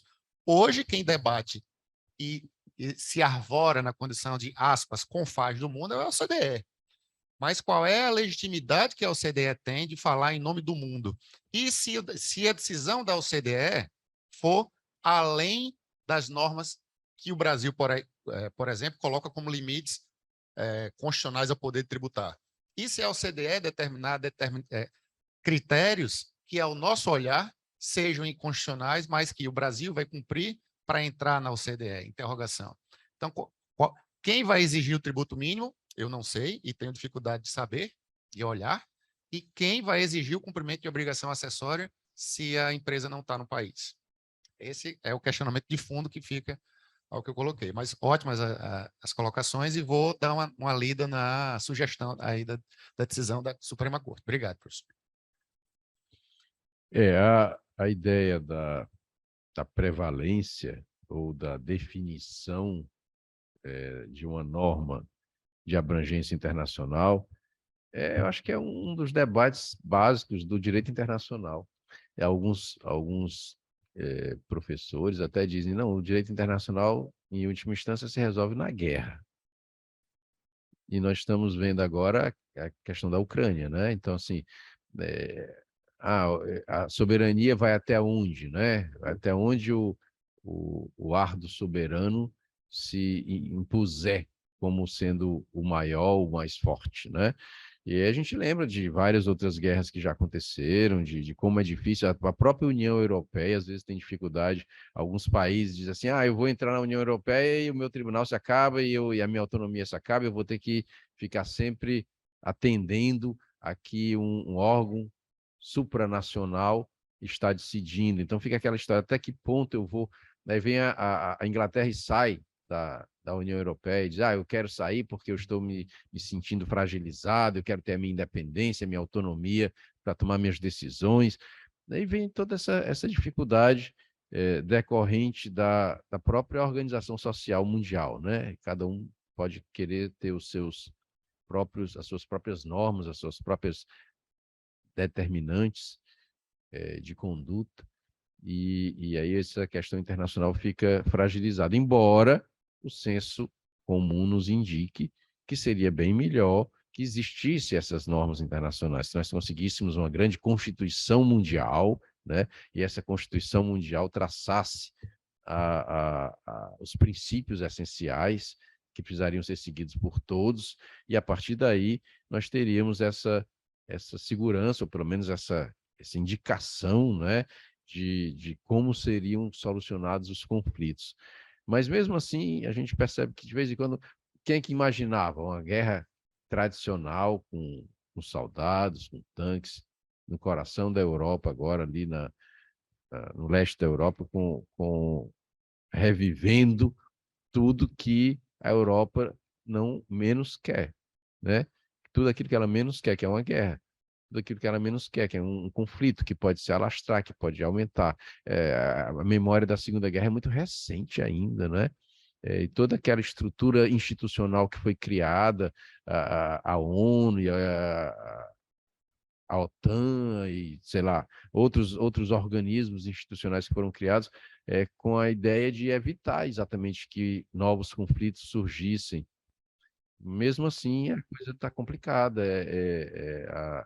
A disposição lá do governante russo de manter a decisão que ele já tomou e a diminuição da tolerância dos demais países para que esse conflito continue, tá levando a essa preocupação. E isso, Fred, eu coloco como sendo assim a consequência direta do desentendimento internacional. E esse desentendimento internacional pode ser tributário, mas pode ter qualquer outra natureza, e na maioria das vezes o desentendimento ela tem origem econômica, né? Tem a origem econômica, a disputa de bens, né? E nesse caso da Ucrânia tinha lá umas divergências, umas disputas, e a gente termina voltando para a solução da pré-história, né? Pega aí o mais forte, pega aí o primeiro tacape que aparece na frente, lança na cabeça do outro, e que é aquele que ganha, que resolve. É o que a gente está voltando. Infelizmente, é como se a natureza do homem fosse essa, e a gente passa por ciclos, né? Vai e volta, vai e volta. Espero que esse momento não degenere mais ainda, e esse conflito não aumente, e que a gente encontre uma solução que evite consequências danosas, piores do que essas que nós já estamos sofrendo. O Brasil está sofrendo isso, né? E a situação é complicada. Mas esse é um ponto de vista até muito pessoal meu. A história do direito internacional, para mim, ainda é muito difícil de ter assim uma ideia de que ele vai prevalecer, de que vai dar certo, que os tratados são respeitados. No Brasil, eu estive no CONAT, que é um órgão administrativo de julgamento de questões de ICMS. Trouxe um tratado internacional dizendo que não poderia haver tributação na operação envolvendo aquela mercadoria quando internamente aquela tributação não existe. Aí citei um exemplo da remessa para a Zona Franca de Manaus. Olha, quando essa mercadoria vai para a Zona Franca, não tem ICMS, então quando vem aqui também não pode ter e tal. E os conselheiros simplesmente olharam para mim e fingiram que aquele tratado não existia. Não, o tratado não existe, não, a norma que está escrita no tratado não vale. Eu não... Mas como assim? Por quê? A questão da aplicar... Não, porque vai implicar em diminuir o ICMS. Paciência, mas está escrito assim. Não vou aplicar o tratado. Esse tratado simplesmente... O que vale é que a instrução normativa do secretário da Fazenda que está mandando pagar. Tá bom, então a regra maior simplesmente é ignorada, é afastada, inclusive sem sequer se darem o trabalho de fundamentar. Nem disseram por que o tratado não ia ser aplicado, simplesmente fingiram que ele não existia e aplicaram lá a cobrança, mantiveram a cobrança. Então, assim, são posturas assim, aquelas que eu falei há pouco, que elas são... O Ceará quer cobrar o máximo que ele puder. Tem uma questão interessante. Existe a guerra fiscal. E existe as atitudes que as demais, as diversas entidades fiscais adotam para atrair investimentos, atrair empresas. E, até certo ponto, é uma atitude tem surtido efeito, que tem sido essa atitude, que tem diminuído um pouco as desigualdades, que tem conseguido distribuir um pouco melhor os empreendimentos no território nacional. Mas aí vem o Estado do Ceará e cria um determinado benefício. Tá. Aí vem o Estado da Bahia e cria um benefício igual. Aí vem o Estado do Ceará e diz, eu não aceito o benefício da Bahia. Como não aceita? É igual o teu. Não, mas o da Bahia não vale. Como não vale? Por que não vale? Aí cria um adicional de 5% de todas as mercadorias que vêm da Bahia com aquilo ali. Eu digo, mas tu não está fazendo aqui igual?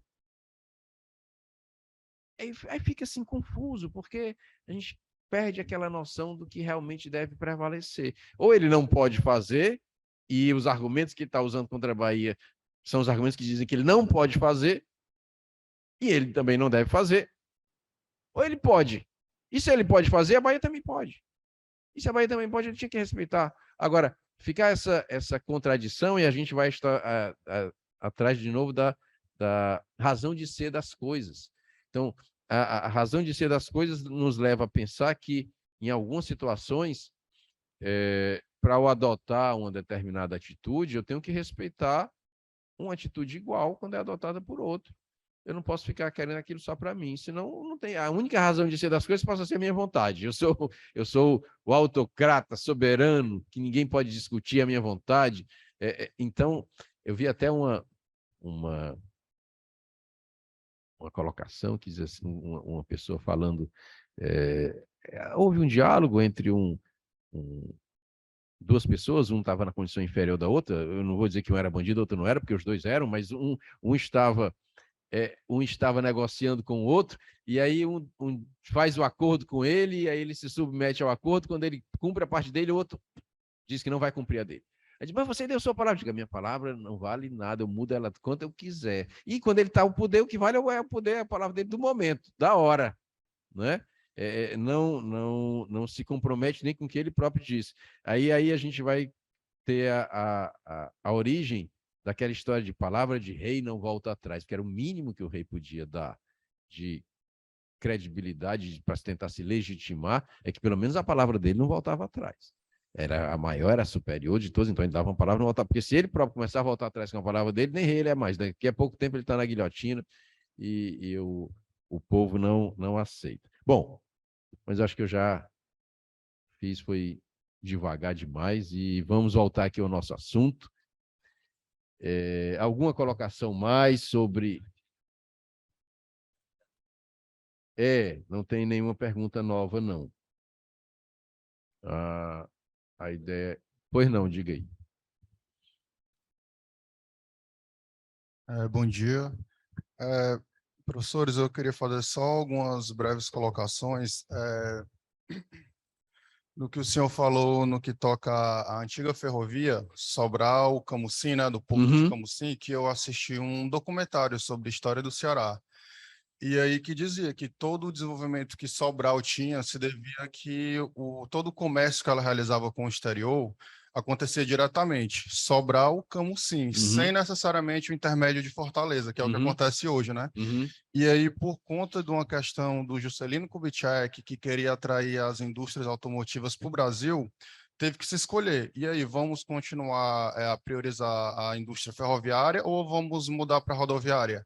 E aí se optou pela rodoviária para atrair as indústrias e, consequentemente, se deixou a rodoviária de lado, a ferroviária de lado, se não, destruiu, né? E, consequentemente, ocasionou que Sobral, praticamente, em termos econômicos, né, se diminuiu consideravelmente, porque passou a ser dependente de Fortaleza, né? Hoje em dia, uma empresa de Sobral tem que mandar para Fortaleza, para de Fortaleza ir via Porto de Fortaleza ou ir via Porto de Pecém, né? E o Porto de Camusim deixou de existir, né?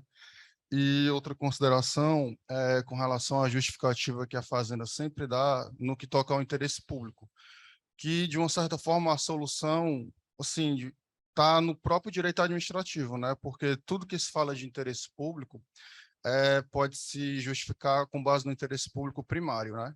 E no que toca à questão da fazenda, é claramente o interesse público secundário. Então, assim, toda a justificativa que eles dão, teoricamente, não deveria nem valer, né? Porque é claramente interesse público secundário, que é o que diz a questão meramente financeira, né? Não seria essa questão propriamente dita, os hospitais, as escolas e isso e aquilo outro, né? E uma última consideração, professor Segundo, é que uma vez eu estava assistindo uma aula de inglês jurídico, e aí essa aula era específica de direito tributário, e aí o professor falou, né, categoricamente, que a questão do paraíso fiscal foi um erro de tradução de fato, que a pessoa, nos primórdios, né, assim que fizeram a tradução, que trouxeram o termo para o Brasil, a primeira pessoa lá errou e ficou. Paraíso, toda aquela coisa assim mística, né? E ficou o termo, e até hoje, mas que de fato é um erro, que a palavra é refúgio fiscal, né? Que é utilizado no mundo inteiro, é refúgio fiscal, mas aqui é paraíso. Era só isso, obrigado. Pois não, pode. Só achei bacana a fantástica explanação do Dr. Schubert sobre essa questão do direito internacional, e comparando com o direito tributário, né? Ou seja, essa relação fisco-contribuinte, que é essa litigiosidade eterna, né? E me fez lembrar de um filme da época da Segunda Guerra, né? Que é um filme recente, mas é um filme fantástico, é O Destino de uma Nação, onde o Churchill ele está lá junto com o Chamberlain e o seu Estado-Maior, deliberando sobre aquela negociação com Hitler, ou não, e ele era defensor da resistência, né? Não negociar. E aí ele disse, né, até quando o mundo vai precisar aprender que não devemos tolerar ditadores, né? Ou seja, até quando essa tolerância contra os ditadores vão existir? Vamos alisar os ditadores, como ele fala, né? E aí ele complementa dizendo que se não se negocia com um tigre quando sua cabeça está dentro da boca dele. Então, nós como contribuintes estamos diretamente sempre com a cabeça dentro da boca do leão, não é o tigre, mas é o leão, né, que é o fisco. Então, essa ideia de hipossuficiência, ela foge da realidade prática real, né? Ou seja, que nós estamos, ele tem todo tempo todas as ferramentas legais, jurídicas, técnicas e cognitivas e econômicas para poder colocar o contribuinte no seu devido lugar. Se não coloca, é por ineficiência administrativa, operacional, ou por outros motivos que fogem à finalidade do fisco, né? Então, fica aí essa ideia, só para complementar aí a explanação bacana de vocês aí. Obrigado. Muito obrigado. Mais alguma consideração? Essa ideia de tentar suprir as ineficiências do mecanismo estatal, de uma maneira geral, e mais particularmente do mecanismo fiscal. Através de diminuição das garantias, é uma atitude extremamente perigosa, retrocede, né, na própria razão de ser do Estado, das normas de garantia. E o argumento que eles têm é esse, é de que funciona, né? Uma vez eu exercendo a minha única função pública que eu tive até hoje, é assessor jurídico da Secretaria de Finanças do município de Fortaleza. E aí eu conversando com a pessoa que era lá diretora de tributos da época, diretor de tributos da época, e dizendo, mas não é possível nós condicionarmos a liberação do alvará de funcionamento do estabelecimento ao pagamento do IPTU, não tem nada a ver uma coisa com a outra. O alvará de funcionamento, ele preenche as condições, ele está no lugar certo, a área já foi medida, ele já vai pagar a taxa, está tudo certinho. O fato do IPTU estar atrasado não tem nada a ver com o alvará. E nem está na lei, nem sequer existe uma lei prevendo essa possibilidade. Aí ele, não, mas vamos fazer, mas está errado. Aí ele disse, olhou assim para mim e disse, mas funciona, é isso que faz com que ele pague o IPTU, senão não vai pagar. Na hora eu fiquei calado, ainda era muito jovem, era subalterno a ele, não podia dizer nada, mas hoje eu teria dito, da próxima vez manda a polícia lá com a arma, né? Funciona muito mais forte, aí o cara que não vai deixar de pagar mesmo, porque se a gente for atrás do que funciona, né, de que funciona nesses termos, funciona legitimando toda e qualquer cobrança. E se o IPTU não for devido? E se ele não for? Muitas vezes ele é um inquilino, e ele força o inquilino a exigir do proprietário o pagamento. O que ele tem a ver com a dívida antiga? Eu não posso mais nem alugar uma casa que tem uma dívida de IPTU, porque agora eu vou ser obrigado a pagar toda aquela dívida antiga na hora de eu tirar o alvará da minha loja. É uma coisa confusa, complicada, e que simplesmente legitima o exercício do poder desmedido, sem limite, né? Porque funciona, então vou fazer, e porque funciona, e porque eu recebo meu imposto, eu estou justificando que vou continuar, mesmo sabendo que está errado. E aí é o ponto, sabe que está errado, sabe que não tem amparo, mas faz porque funciona. E é isso que tem legitimado as sanções políticas, todas as atitudes que violam as garantias do cidadão, é o que elas têm tentado justificar, explicar essas atitudes com essa história do funciona. Eu quero que ele pague. Esquecendo que o que deveria funcionar em primeiro lugar é a lei. O que deveria funcionar em primeiro lugar é a obediência às normas pré-estabelecidas. O respeito às garantias, que a gente já aprendeu, sofrendo em guerras e guerras e guerras e guerras, que há necessidade disso, dessa garantia das liberdades. Sem essa garantia, a gente vai ficar na mão do primeiro ditador, né, que ocupar o espaço aí possível. Bom, mais alguma coisa, mais alguma consideração sobre o nosso assunto, sobre algum outro assunto? Hoje o Hernandes não quis falar nada, ficou aí calado, até agora não Quero. Quer? Provoquei o Hernandes, ele fala, diga aí, Hernandes. Professor, eu estou impressionado com a beleza das palestras, na realidade, e é de importância tamanha que fugiu totalmente do tema, para vários outros temas igualmente relevantes, e que todos nos trazem para repensar o Brasil naquela posição que eu tenho, que ainda é irredutível, lamento muito, de que o direito tributário no Brasil é totalmente, absolutamente falido como sistema, a partir de uma Constituição que já não funciona, porque foi deturpada a partir das decisões confusas. Então, eu queria, já que a gente saiu do tema, o tema foram vários temas, eu quero também considerar que o I7 entrou numa linha tão bonita de discussões que nós poderíamos pensar já em um Congresso Nacional de Direito Tributário, abrangendo essas questões, como eu até pediria para a gente focar no trabalho do professor professor, o nosso maior constitucionalista, chamado O Princípio da Igualdade e os Limites de Atuação do Estado. É um artigo escrito talvez há 40 ou 50 anos, mas que tem um poder tamanho de entendimento e de interpretação que a gente poderia repensar num congresso dessa natureza, até porque o Brasil está muito fraco, está muito desiludido em discutir direito tributário, inclusive nos congressos. Mas eu queria pedir a vocês para eu poder lembrar aqui a história do imposto de renda o internacional. Primeiro que temos uma lei, que é um absurdo que isso ainda existe, não devia ter mais nem lembrança, que é o que era chamado antigamente de Lei de Introdução ao Código Civil, cujo artigo 3º diz que a ninguém é autorizado ignorar a existência da lei. Vou ver se tem. Ninguém se recusa, ninguém se recusa de cumprir a lei alegando que não a conhece. Mas nós sabemos que no Brasil, isso estatisticamente, nós temos quase 8 toneladas de normas jurídicas e temos na faixa de 3 a 4 milhões de normas jurídicas fazendo contagem. Então, isso já leva para a falência do sistema legislativo brasileiro de modo geral. É impossível.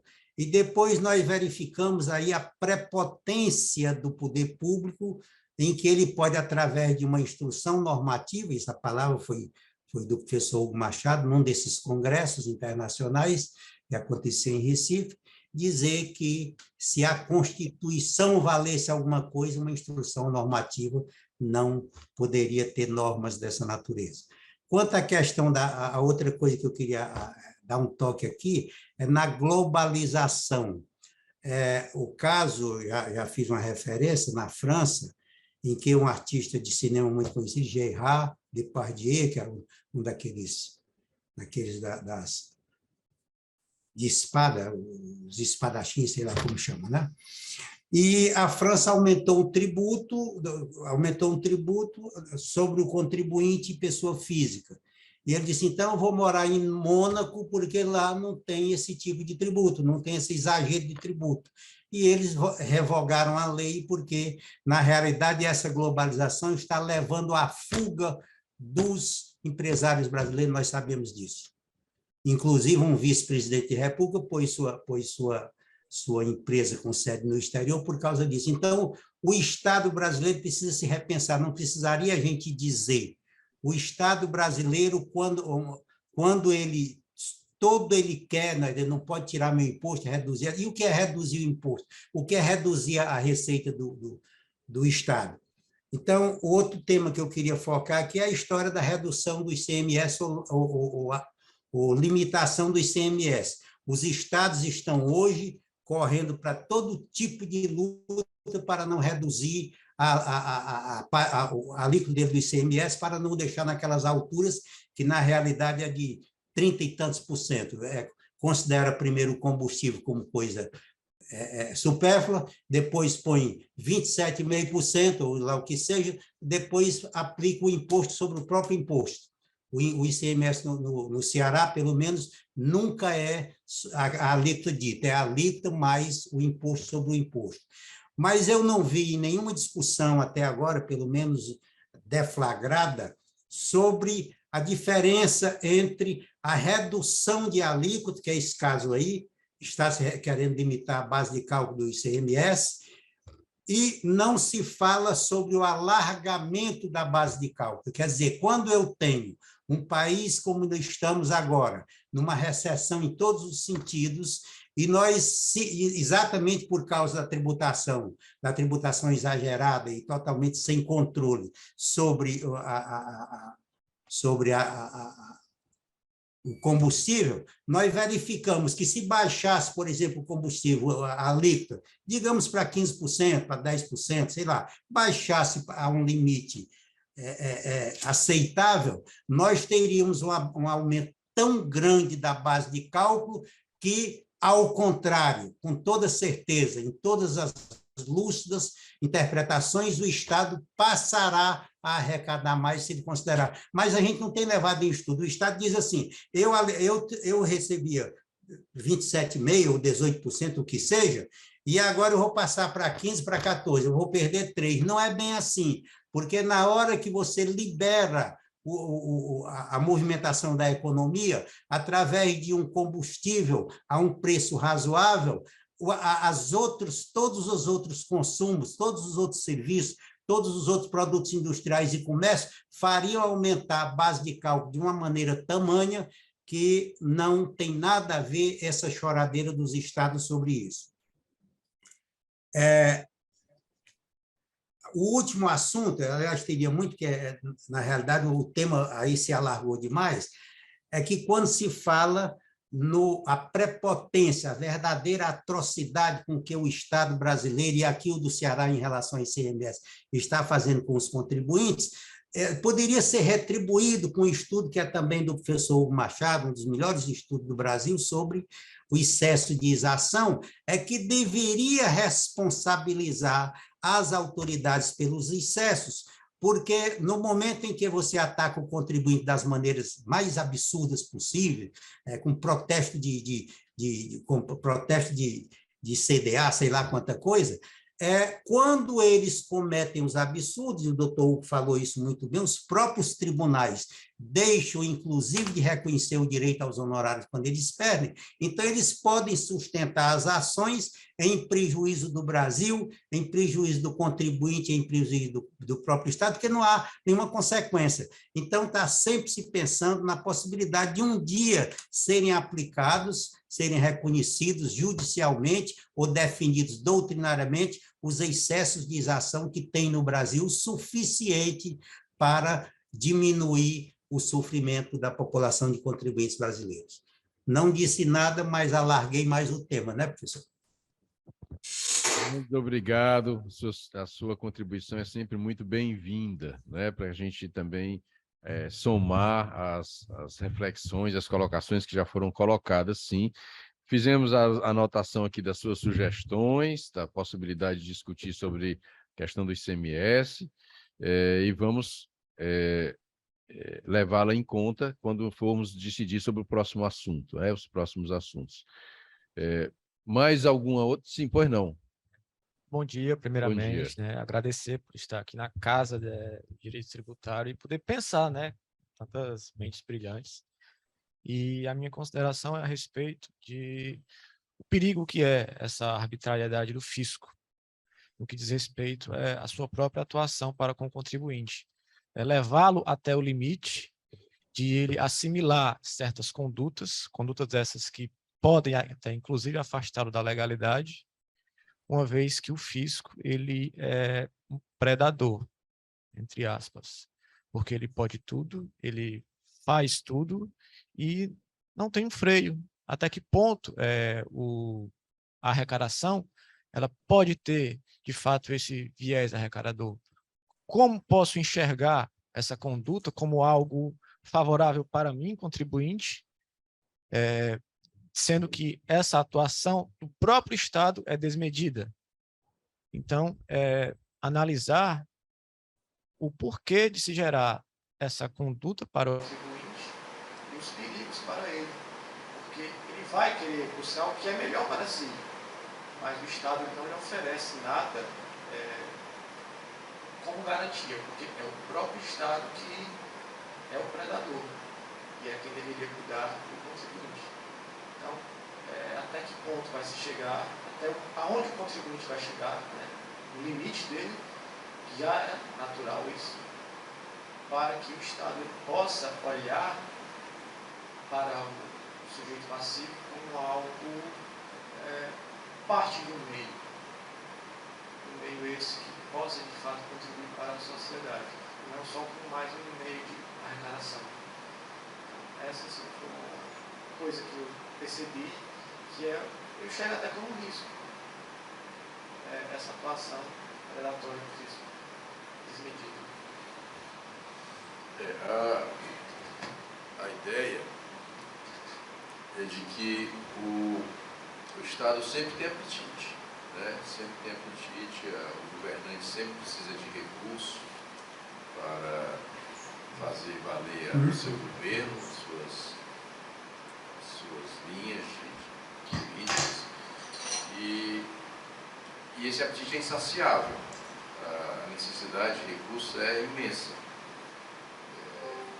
O que a história nos ensinou é de que, exatamente por conta disso, são necessários limites, que o Baleiro introduziu entre nós a expressão limites constitucionais ao poder de tributar, algo que ele publicou ainda na década de 50 e que vem orientando esse pensamento até hoje. Inclusive, a professora Isabel fez questão de destacar no depoimento que ela faz sobre o Baleiro, de que a expressão usada na Constituição partiu do livro dele. Ele colocou no livro e depois o Constituinte inseriu limites ao poder de tributar, limitações ao poder de tributar, a partir da expressão usada por Baleiro. Então, assim, esses limites são necessários, absolutamente necessários. O que se coloca é exatamente quando a gente percebe que eles não estão sendo atendidos, que eles não estão sendo respeitados, que eles estão sendo vilipendiados, e os tribunais têm admitido isso, têm permitido isso. O professor Machado tem um posicionamento muito seguro, muito forte sobre um caminho que ele recomenda que seja trilhado na tentativa de se obter um resultado, no sentido de obter o respeito a esses limites, que é a responsabilidade pessoal do agente público. Então ele sustenta que o agente público não acontece nada com ele. Eu disse há pouco, não acontece nada com o fisco de uma maneira geral. O fisco faz tudo e não acontece nada. E com o agente público também não aconteceria nada por conta dos abusos, e por isso esses abusos vão se multiplicando, vão se repetindo, vão se multiplicando. E nós temos visto até que o fenômeno é inverso. E por ser inverso, é perverso.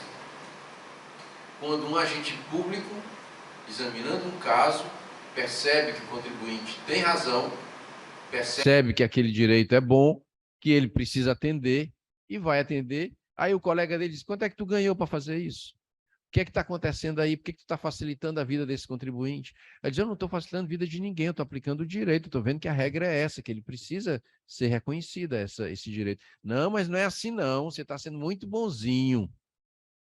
Então, é o caminho inverso que nós estamos vendo. Quer dizer, o sistema está funcionando de uma maneira tal, está sendo tão opressor, que mesmo quando, eventualmente, algum agente público começa a reconhecer esses direitos e aplicá-los, ele passa a ser punido, ele passa a ser visto como sendo alguém que tem algum benefício pessoal, por isso estaria fazendo aquilo. Então, a regra passa a ser bater no contribuinte, a regra passa a ser cobrar de qualquer jeito, até porque ninguém perde nada com isso, nem o agente acontece nada com ele, nem o fisco acontece nada com ele. Quando você vê o ministro da Fazenda dizer que iria cair um meteoro em cima do Ministério da Fazenda na cabeça dele, para pagar os precatórios, porque ele não sabia, era algo novo, era uma surpresa.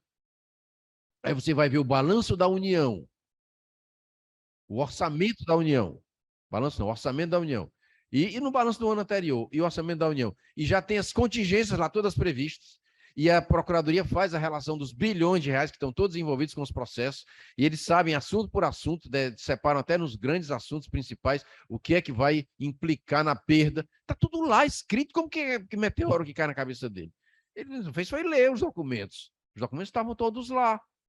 Então, a previsibilidade da contingência está posta, a União sabe o valor que está em risco.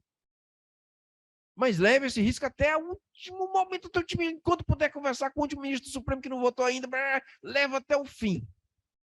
E quando perde, e agora é muito dinheiro, eu não sabia, eu não quero pagar. Então, fica realmente uma situação complicada e que merece a atenção de todos nós, para que a gente reflita sobre isso, todos nós juntos, que fazemos a sociedade brasileira, todos nós juntos conversamos, somos formadores de opinião, estamos em contato com os órgãos do fisco, podemos fazer as nossas reivindicações junto a esses órgãos do fisco, podemos, quando for o caso, exercer algum tipo de pressão em cima do agente que está agindo de maneira ilegal. Olha, eu vou entrar com mandado de segurança, você próprio está dizendo que eu entro com mandado de segurança, que não quer resolver aqui, vai me cobrar de qualquer jeito, mas depois a consequência pode ser sua. Eu posso voltar a consequência para você e tentar, de alguma maneira, atribuir responsabilidade pela pelo caminho que eu estou sendo forçado a trilhar, que eu estou perdendo tempo, estou perdendo dinheiro, estou tendo que contratar advogado, estou tendo que passar por problemas, em razão dessa sua postura de não aceitar cumprir a lei. Então, os caminhos são esses, e que é um aprendizado, né?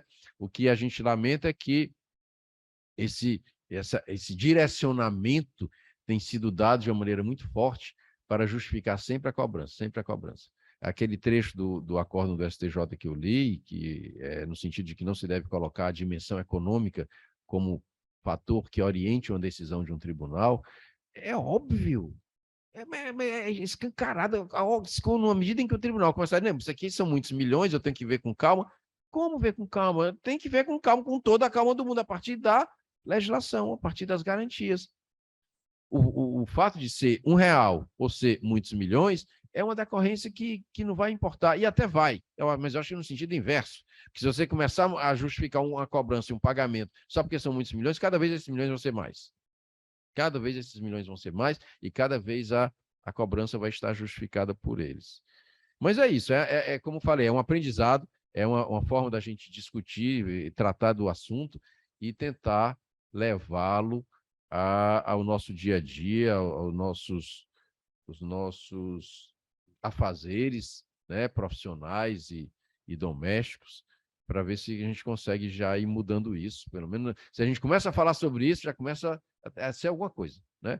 Enquanto fica só aceitando sem pensar, é mais complicado, mais difícil. Bom, mas então podemos encerrar a nossa reunião de hoje. O Hernandes pontuou várias vezes, porque o tema largou, fugimos do tema. Realmente, nós tratamos de alguns pontos que eu até diria que não é uma fuga, mas uma decorrência, talvez uma decorrência que se distanciou um pouco, mas decorreu sempre. A gente falou da guerra, e falou da guerra porque falou do direito internacional, e falou do direito internacional porque a gente estava tratando de tratados internacionais para evitar a dupla tributação. Então, existe um liame, né, em tudo que foi conversado hoje, e agradeço a presença de vocês aqui na nossa reunião presencial, agradeço a presença de todos que estão conosco também através da plataforma, né, de comunicação aqui virtual, por vídeo. Tem sido muito útil para divulgar, para permitir a participação de pessoas muitas vezes distantes fisicamente, e renovamos o convite para que apresentem temas, por favor. A gente mantenha as nossas deliberações sobre os temas a serem discutidos aqui nas nossas reuniões com muitas opções, e podemos, a partir delas, escolher as que nos parecerem melhores, mais oportunas, para continuar aqui discutindo e convidando vocês a participar, tanto fisicamente, presencialmente, como através dos instrumentos digitais de comunicação. Vamos participar, vamos conversar, vamos discutir, refletir sobre direito. É sempre algo muito proveitoso, muito sadio para a formação da cidadania. Muito obrigado a todos. Encerrando a nossa reunião de hoje, convidando para a próxima, que será a última terça-feira de julho. Um bom dia.